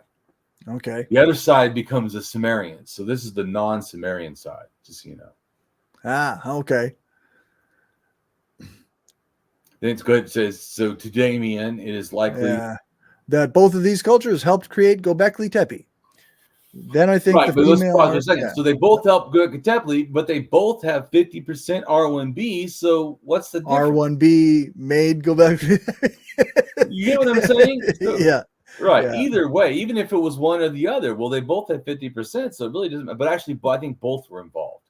Right. Because there's also one does more square buildings in the Natufians, and the other people do more round buildings. But Göbekli Tepe actually has both. So I don't know. Maybe it's round in a sorry, I don't know what I said, but the Natufians are round, and the Tualatins, whatever they're. Okay, so they're more rectangle or whatever. They're more squarish or whatever. So their building styles are a little bit different. Okay. But anyways, but still, who cares, right? Because they're 50% of this male DNA came in to go right. Yeah. On both these cultures. Both these cultures. And we already looked. They probably had totem poles. Well, guess what? They built totem pole out of stone. Right. Not a shocker. They already believe in totem poles. Which totem poles relates to totems, and totems relate to the clan, the social aspect of behavior, and in religious life. In other words, like, let's put it this way to make it simple, but now, because now still has that. So when it tells you have to believe, right, in Jesus or Allah or Buddha or whatever, something else, whatever. Krishna. So you have to believe in these different things. That's not the totemism part. That's paganism, right? You're believing this deity. Now, when you have to me priests and stuff, that's kind of like shamanism, especially they do healing. Oh, that's really like shamanism, right? So that's the shamanism part. But there's different aspects. So it's like a Legos, like putting a whole bunch of different Legos together. Yeah. Even from say you took different kits that shouldn't be put together, they actually still will go together. You can still make weird, things out of, in a sense, the stuff. So that's how religion is to me. All these things are like Legos, and you can just interchange them and move them different amounts. Right, like plain Legos had to exist before you could have Star Wars kits. Yeah, exactly. Exactly. You get it. Yeah, you get it. You get it. Yeah. But I'm just trying to show you too that they can be moved around and taken and add a couple more, and so it's for sure. It's more influence of one or the other. So it's not like everybody has the same thing. That's also why they can have all these and yet still be totally different. Right. Because they can approach one aspect differently. So, yeah. But anyway, so going back to the thing, so the Göbekli Tepe also seems like what it starts is male centric. Not female-centric. But then when you go back to the rDNA that I already explained, had started sexist in Russia about 25,000 years ago. By 24, when it went to Lake Baikal, it was little less sexist, but it still was Right. sexist. So it carried some of that with it. Yeah, right. So going back to then when paganism starts, it actually starts kind of sexist or male centric in a sense. Like even the animals, all the animals got dicks and stuff, or several do, or like they're sticking them out. My point is that it's obvious that they're trying, like later, a lot of the women, they're like giving birth, and it's totally different. There's a totem pole, and it looks like a woman or a bear maybe gives birth to a woman, maybe gives birth to a child who also has a little urn of something. Anyways, so, but that's totemism. Like all this is a story. It's a clan. Like we came from the bear, and anyways, so. And then Çatalhöyük, which is the first religious city that also is related to all this, in Turkey, the 9,000, the whole house is built around a religious concept, or with a temple in it. So every house had its own temple in a sense. But some houses had more temples than others, and some houses also had people buried from multiple houses in their house under the floor. So they're like a special person. So they already also had special people. And I think they had, in a sense, shamans are mainly female, but also mixed gender. Meaning it could be male, but you'd have to probably be more feminine or gay or trans or whatever. So, and I also think females that were more masculine were doing more hanging out with men. In a sense, the cultures were not gendered like we try to think of them now. Even though they were doing gender, if you belonged because you're trans or you belonged in this gender. You see what I'm saying? Right. But they did have, in a sense, gender things, kind of. You know what I'm saying? Not really compared to like what we would say. Yeah. Because they would say, these are females. And then everybody comes here that feels they're female. And then these are the females. They're just not such rigid. Correct. Because even at Çatalhöyük, there's some figures that look like females, and there's almost none, but a few that may be male, and then there's a couple that look like they're both, or androgynous or something, or Okay. Anyways, so when I think once again at 9,000, of course, before 7,000, when they started changing, at 5,000 when it became the rule of sexism, there's only male and female, is a 5,000 and under idea. Everything before that would have been wrong. Mm-hmm. It was not the traditional belief. Once again, go back to tradition. Quote unquote traditional was absolutely not just male and female were the only genders. Right. No.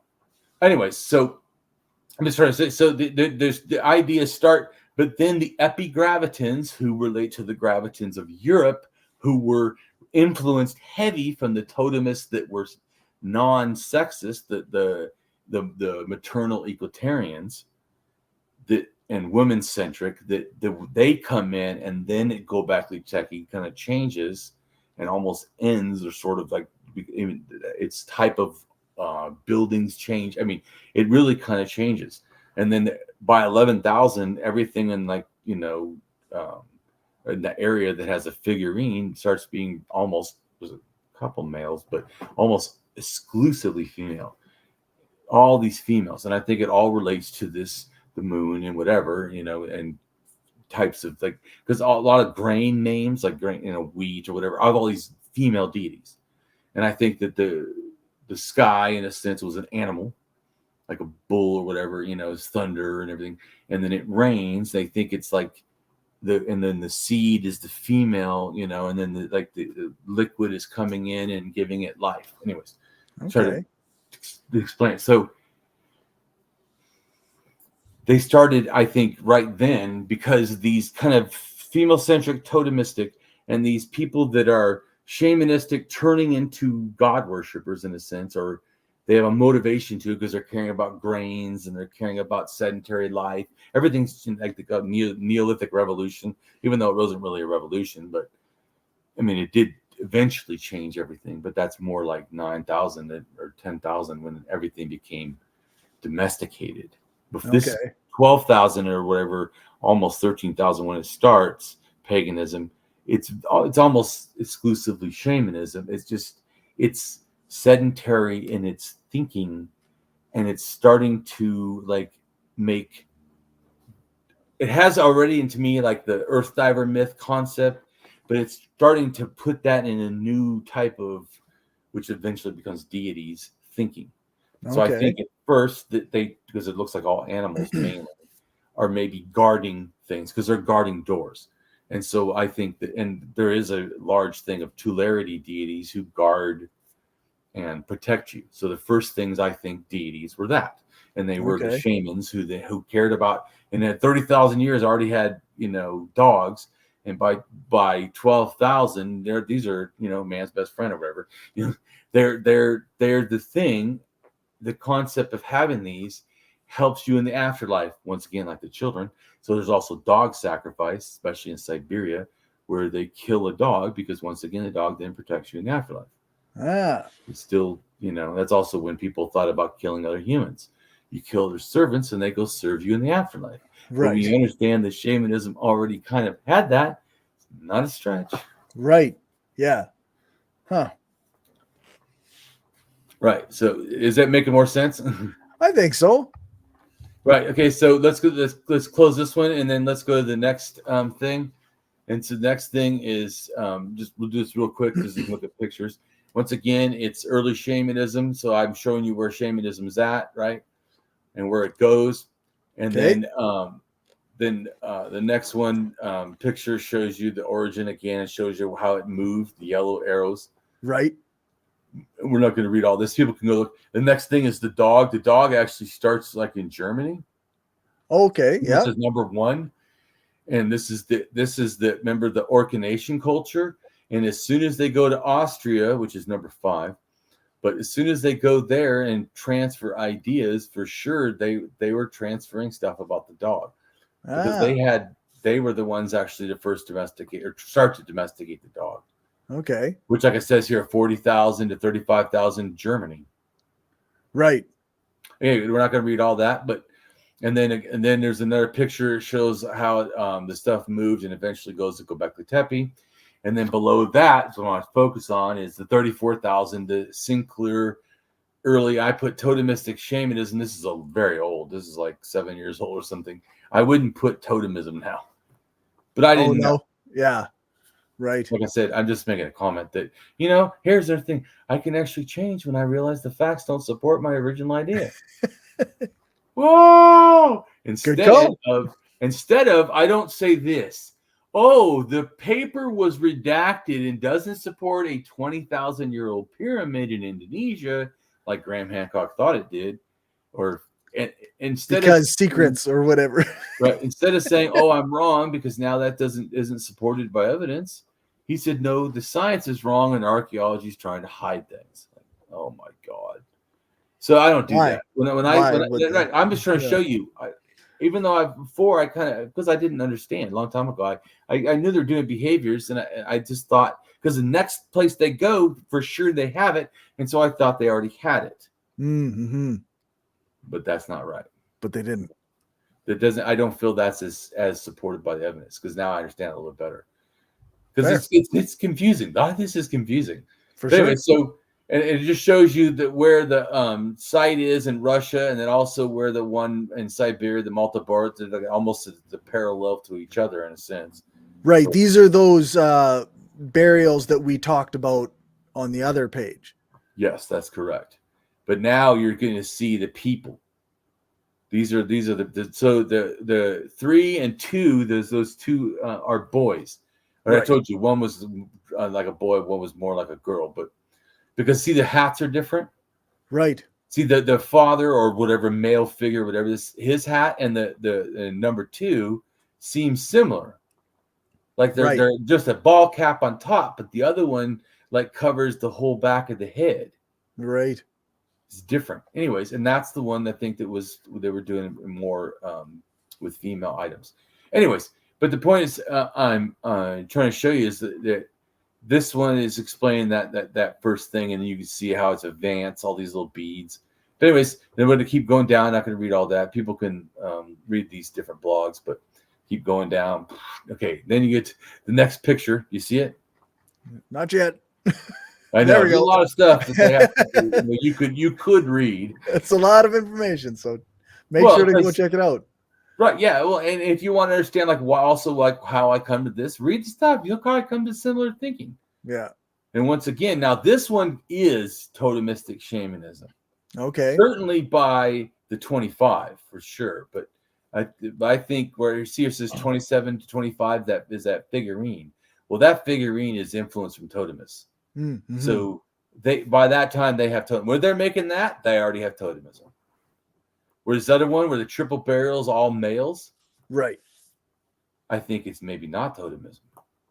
So Okay. 30,000, it may be not, but by 27, they had already done it. See what I'm saying? Anyway, so this just then why, like just showing you, but for a long time, the one in the middle, they think also might have been. At first, I thought it was a female, but then because there's a little bit different body structure, but I think maybe intersex or something like that. So Okay. once again, about gender, that may have not been considered what we think is male. Right. Right. That person. So not, So to understand, once again, genders differences are not a new thing that just came out with Generation Z or whatever nonsense. Right. Way older than the Bible. Yeah, for which sure. is like maybe 3,000 years old at best. Yeah. We're talking about 31,000. Yeah. They were cool with gender stuff. Yeah. Anyways. So, and it's also the oldest ceramic figure, right? And that is the burial of the woman, and she's shaman, and she has that's the figurine has a damaged eye, and she actually had a damaged eye. Okay. Then you go down further just to show who it is. So it's the oldest ritual shaman burial. It involves a 40-year-old woman, dated 27 to 25, which we already talked about. And she was wrapped up like this with a fox head and or pieces of the fox. Once again, a fox to me is like a dog. And in fact, even in the Middle East, 12,000 years ago, there's some fox burials. Even thinking earlier than that, it's at 17.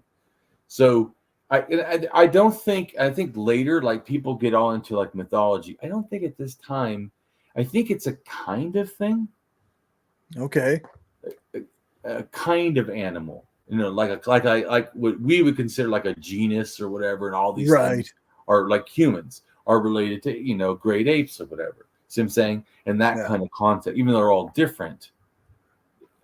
I'm not saying that these are legitimate classifications. I'm just trying to show you. Right.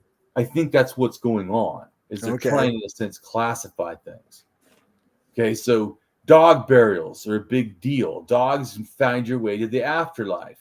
But this clearly is saying that so do foxes.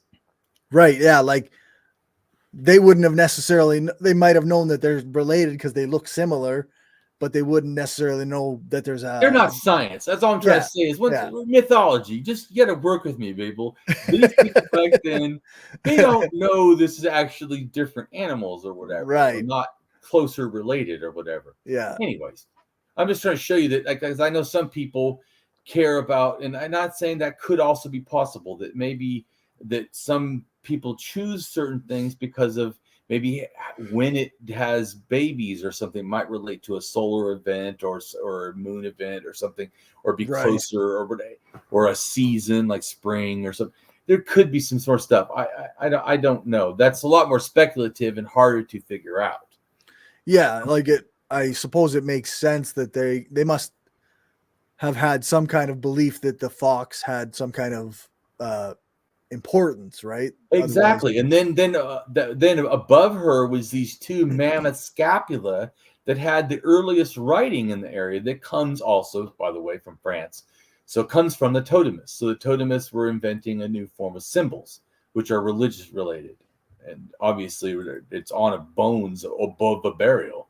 Right. So anyway, so and just showing you, and her eye was crushed, actually damaged, in a way that to me was really weird. It almost looks like it was, like done on purpose or something. Which there's a movie I've seen it before where there's a woman who does like a shaman thing, and she acts like, or she kind of barely cuts her eye or whatever. And then because then she can see in the spirit world. And I do think that could be something related. This woman might have done that intentionally. Okay. or whatever, or it could have been an accident or somehow. Right. It could have But, been an accident, and then that's how she became the shaman of the group or whatever, right? right. And then later, even in Korea and everything, or Asia, if you have women that have eye problems are considered to be better at telling like the future of or the afterlife, or it's just so I'm just saying I think it starts here, and once again because it's religion, it's past ideas. Now I don't agree with Dawkins, who said it's a meme, like somehow the eye being damaged was the greatest idea or something, Right. like it lasted. Religious is superstitious. Yeah. And then the value of superstition is so great that it continues. Not because of some not for story or yeah. It's the superstitious value that is there. the value. It has to go back to axiology. It's literally the value. It's the value it so highly that it continues that behavior. We have to do it this way. Yeah. It doesn't actually mean it's inherent and there's any in truth to it or what have you, right? Well, certainly not. Which actually axiology would also care about, like what is the truth, right? That's how you evaluate. Is it valuable?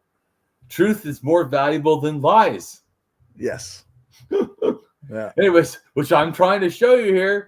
Yeah, we're not going to keep going. There's a bunch more stuff, but then the next picture shows you how that covering the eye or having an eye problem, which would help you see the afterlife, is even seen in the 25,000-year-old to 30,000-year-old figurine. Right. And this source, even though it was found in Austria, right, the item, it actually comes from North Italy, just showing people moving around, right, and ideas. Yep. Anyways, and then nowadays, all these things on the outside are actual pictures of shamans covering their eyes, and that being part of the ritual. Right. And then these other two are burials in Italy, going back to this figurine, with actual head caps burials. Right. Right. So, I mean, you could see there is a relation to all this, right? And it's spreading these ideas, not because it's the best meme, but because of superstition. The value of it is great. This is how you do this. Yeah. And then the next picture is showing the Graviton burial. A woman had the thing of her head. And they also did a sacrifice on the wall of their totem animal. They actually did not kill, I think it's elk or something. They only do deer and whatever. They would not kill the elk at all. Okay. And they drew an elk, a female elk, and then they killed it when she died. Interesting. And probably the same thing as thinking of that she's going back to the ancestors. So she's going to go to the great elk in the sky, who we're related to, totemistic, right? Who we're related to, and it's related to the clan and whatever, or, and that's going to be able to help better things or whatever. Anyways. So just to go back, so let's close this one down, and let's go to the next one real quick, which is Lake Baikal myths, right? So eventually they go to Lake Baikal, and then this is Lake Baikal and the myths of creation, right? So there could have been some elements of these creation stuff before Lake Baikal. In other words, like the totemists may have also invented some ideas, and certainly when they mixed, they didn't they threw them out. In fact, the shamans seem to wholeheartedly mix in their culture. Right. So they're absolutely, and they had dogs. So, I mean, even the dog burial might go back actually to Germany and the totemists. I don't know. But anyways, Lake Baikal. I do know that I think because of natural phenomenon in the lake itself and supernatural thinking, like the animist, that things have to be magical. And if they're amazing, well, then they have to be supernatural. Right.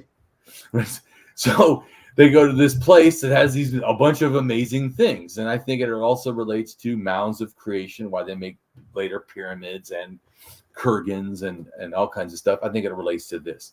Okay. Because of what this lake is doing. Because the myths of creation are the earth is out of all water, and then all of a sudden there's a land. Well, if you look at a natural weird thing that happens, is the ice actually pushes rocks up out of the water. Right. Which is literally bizarre. But, I mean, it's a natural phenomenon, but I'm just trying to show, I think that the earth diver is the belief that everything is water, and then it just land comes and sits on top, or the celestial water, in a sense. Even the Bible talks about it. That God, supposedly in the flood, let loose the celestial waters from the firmament, which was like some water like trapped up in space or whatever. Nonsense, but anyways, I'm just saying I think this relates to it. And also they have not fermented, but frozen bubbles of methane that come up in the lake. And the lake also has high oxygen, even though it has all these other weird natural phenomena that are like not good. But another thing that's weird too is this lake ice actually can catch on fire. And there's actually mythology about fire, and water. Well, yeah, fire and ice. Well, this ice literally can light a campfire. Right. That's interesting. Because it's frozen methane. Right.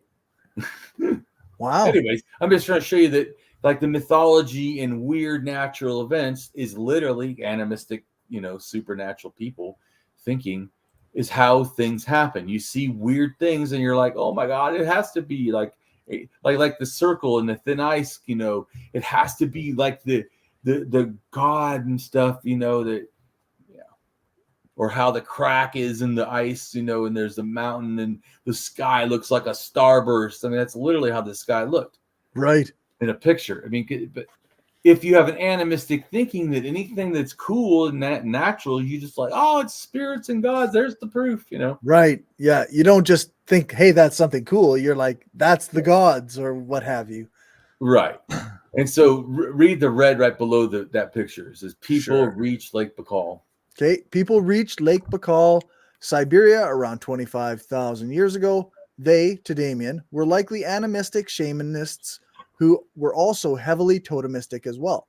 Being animistic thinkers, they likely viewed amazing things in nature as part or related to something supernatural, spiritual, not just natural as explained by science.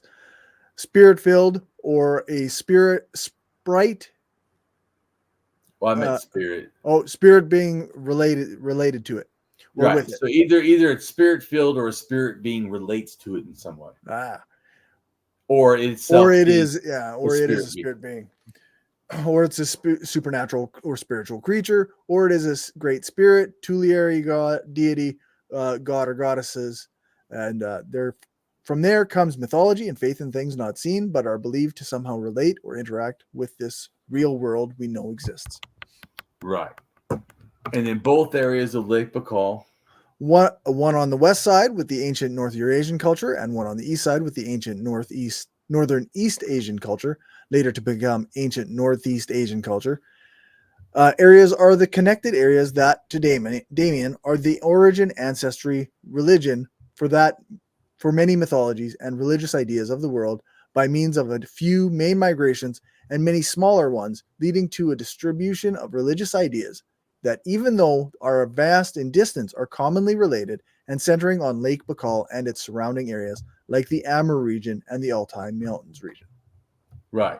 And then it says here, an animistic thinker does what?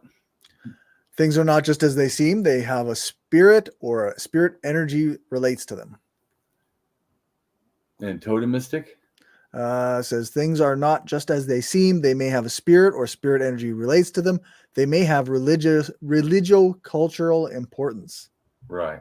And that's the difference. It starts to add into culture. Yeah. Not just, in other words, like what I'm saying is the belief in spirits doesn't really mean anything to do with culture.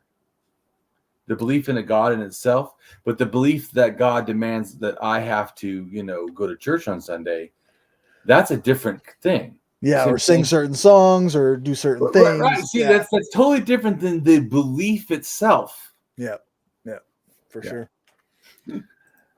All right, so we can shut that one down, and then go to the next one real quick. Shaman Rock.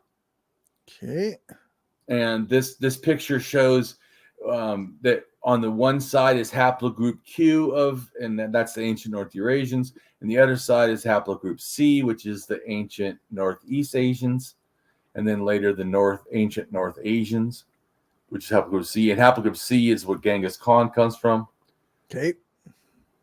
anyways, and then in Lake Baikal, there's a little island, and on the island there's something that looks like a dragon, sort of, or a something horse dragon or something, which a pig dragon in the Hong Sang culture, which is where the Mongol and Turk and Korean and Japanese cultures come from, both DNA and religion, in a sense, in language, even writing. And the Hong Sang pig dragons, I think, could be related to people saw that actual thing on the rock. Mm-hmm, mm-hmm. And then below that is a picture of the actual rock, just so people don't think I somehow made it up. Oh, yep, for sure. And what does it say on the western? On the western side of the surface of the back of the rock, there's a natural brown rock formation resembling a dragon. Yep. And so we'll close that one down. And then the next thing is not my blog. It's an article that just came out. And it says the first languages of North America trace back to two very different language groups from Siberia. Huh. And so go ahead and read down where it says new study. You don't need to read the other stuff. It's below the little like sales picture. It says, for this new study, they developed and traced the earliest inhabitants back to 24,000 years ago. Oh yeah, here we go. Yeah, there's no picture there on my screen for some reason. Oh, okay. For this new study, Nichols used statistical techniques she developed to trace language lineage back to the earliest inhabitants of North America, going back 24,000 years. Nichols, right. Yeah. And so, and then then it says Nichols found that she could trace the languages spoken in the early North America back to two lineage, both originating in Siberia. Mm-hmm. Anyway, so we'll close that one down. But just so people know that, yes, why Siberia matters. Yes, it does. And anyway, so then we're going to go down to the next one, which is we already talked about a little bit, skin color. We're just going to look real quick at it. This is evolution of skin color, and this has to do with white people.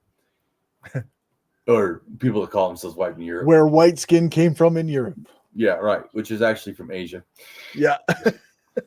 As we already talked about, and the blonde skin and the red hair, all that stuff. Yeah, the whole, non-European package. But anyway, so that just wanted to show it. And then go down to the picture where it shows how it breaks off. And it explains the DNA, how it's all moving around. Oh, yeah. Yep. And once again, isn't everybody kind of like interacting all over the place? Yeah. Lots of different groups moving in different directions. Once again, this purity shit, right? Yeah. Wasn't pure even at the beginning, people. Yeah. Yeah.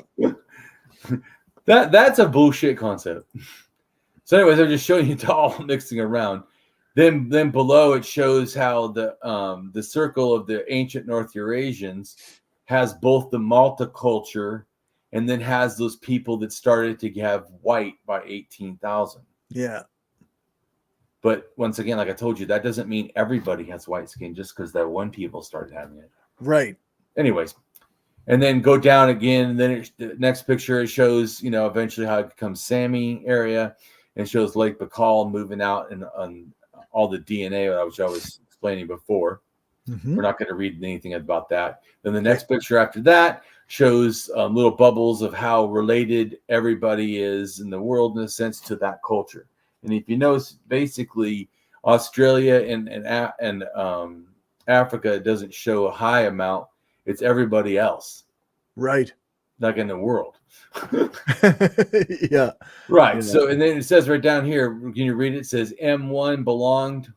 Yeah. MA-1 belonged to a population related to the genetic ancestors of Siberians, American Indians, and the Bronze Age Yamnaya and Botai people of the Eurasian steppe. In particular, modern-day Native Americans, Kets, Mansi, and Selkup have been found to harbor a significant amount of ancestry related to MA1. Right. MA1 is the Malta boy 24,000 years ago. It relates to Native Americans. Right. So then the next picture shows how all that moved around. And once again, is there a thing called pure? I mean, everybody's all over the place. Yeah, no. Yeah. Anyway, so in the Amur region, so but they're going everywhere, and then this lists. If you keep going down, into the writing, it says haplogroup R, and then it shows all the cultures.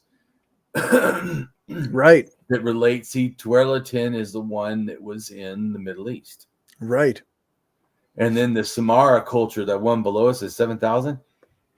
These next people become related to the Indo-Europeans. Yeah. And the Kurgan burials, which are mound burials. And so, anyways, it just shows all this stuff is how it's related.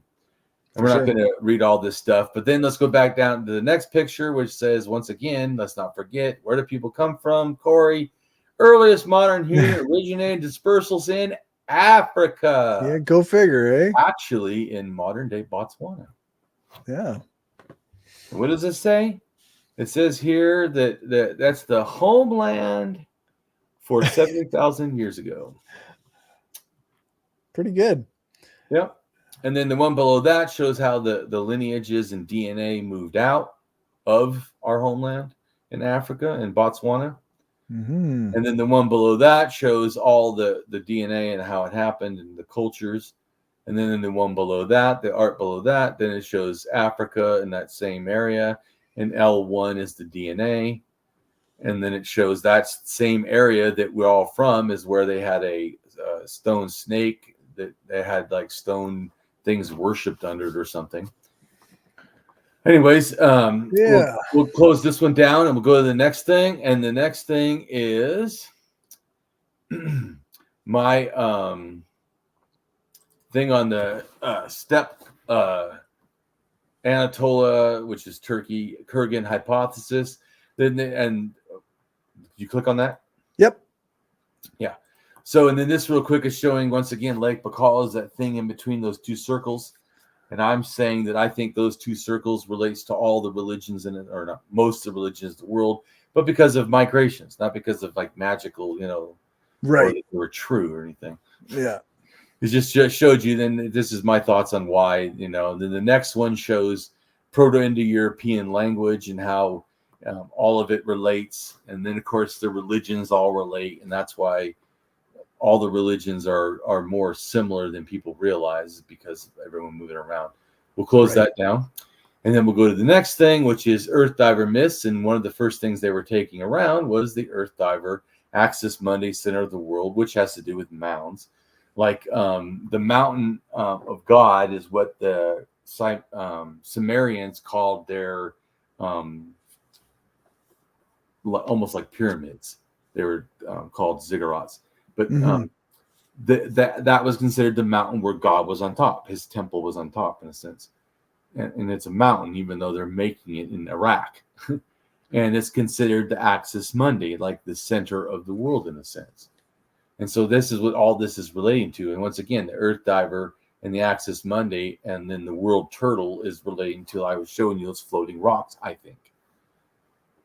And certainly this is the area around Lake Baikal this myth spread out from. And that's what this art is showing, is how they went to the Americas and India and, Europe and stuff, and the Cossack Mountains, and thus from there to the Sumerians and stuff. So this is just showing all these things. And even in Israel, or Palestine, there's a 9,000-year-old off the coast thing that looks like an Earth Diver myth. And it's also kind of like a stone circle, almost like, Stonehenge or whatever. Right. Or Göbekli Tepe, which is also a bunch of stone pillars. Hey. Hey. Speaking of animals. So the Earth Divers, and these are different myths, and I just show like where they move around. We've talked about this before and how it relates even to later Native American cultures and stuff. Yeah. She don't care. Nope. Why would she? She's got her priorities. Whatever. Dad's just moving around. I'm going to do my thing. Anyway, so the Earth Diver myths. So this is why I think that they're building mounds in the Americas, and shell mounds and earth mounds. I don't think it really makes a difference.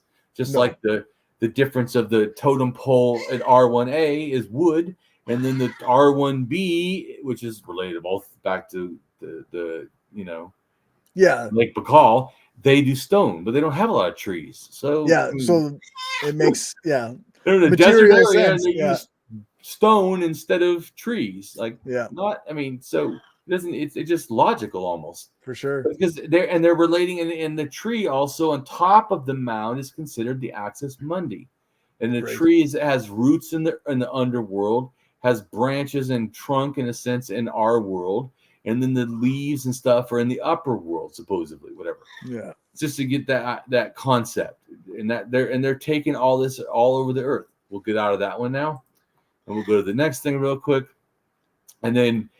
I had a discussion on the ancient North Eurasians and the genetics. Someone said they believe that they were raping people, and there's a culture of rape in the steppe, which is kind of true. But once again, this actually has to do with Lake Baikal, or the origin, not the steppe. The steppe may have become different. I am afraid I have to go. Okay. Anyways, good video, and go ahead and tell us about you, and then we'll. Sure, I do interviews, and I talk with my buddy Justin about books, and then I talk with my partner about relationships and masculinity and feminism. And you can find me on skepticalleftist.com. All right. Well, take care, and everybody. Next time we'll start talking about pseudoscience, pseudo-archaeology, pseudo-history. Sounds good.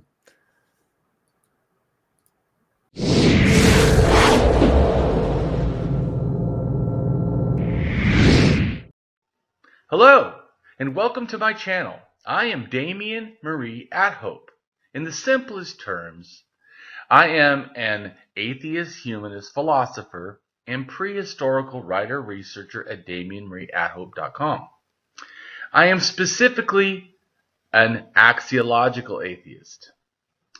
An axiological atheism can be thought to involve ethical and value theory reasoned and moral argument driven apatheism, agnosticism, atheism, anti-theism, anti-religionism, secularism, and humanism. Axiological atheists can be understood as a value theory or a value science atheist. As an axiological atheism's ethically reasoned and constructive pro-humanity, I am an axiological thinker, value theorist. The science of goodness, worthiness, usefulness, valuableness, virtue, reliableness, accuracy, validity, morality, integrity, beneficialness, etc., etc. We axiologists have a value consciousness. And in general, we see the architecture of humanistic humanitarianism value in people that we see as dignity beings. Places and things are not. Axiology is a value theory. In its broadest sense, it involves areas of philosophy that are deemed to encompass some evaluative or evaluation aspect. Therefore, it crosses almost all domains in some way or another. Now for a more detailed terms as to what I am. I am an axiological atheist, an anti-theist, an anti-religionist, secularist, humanist, rationalist, writer, artist, poet, philosopher, advocate, activist with schooling in psychology, sociology, as well as I am an autodidact, self-taught in science, archaeology, anthropology, and philosophy. I promote science and am against pseudoscience, pseudo-history, pseudo-morality, things that are found in religion.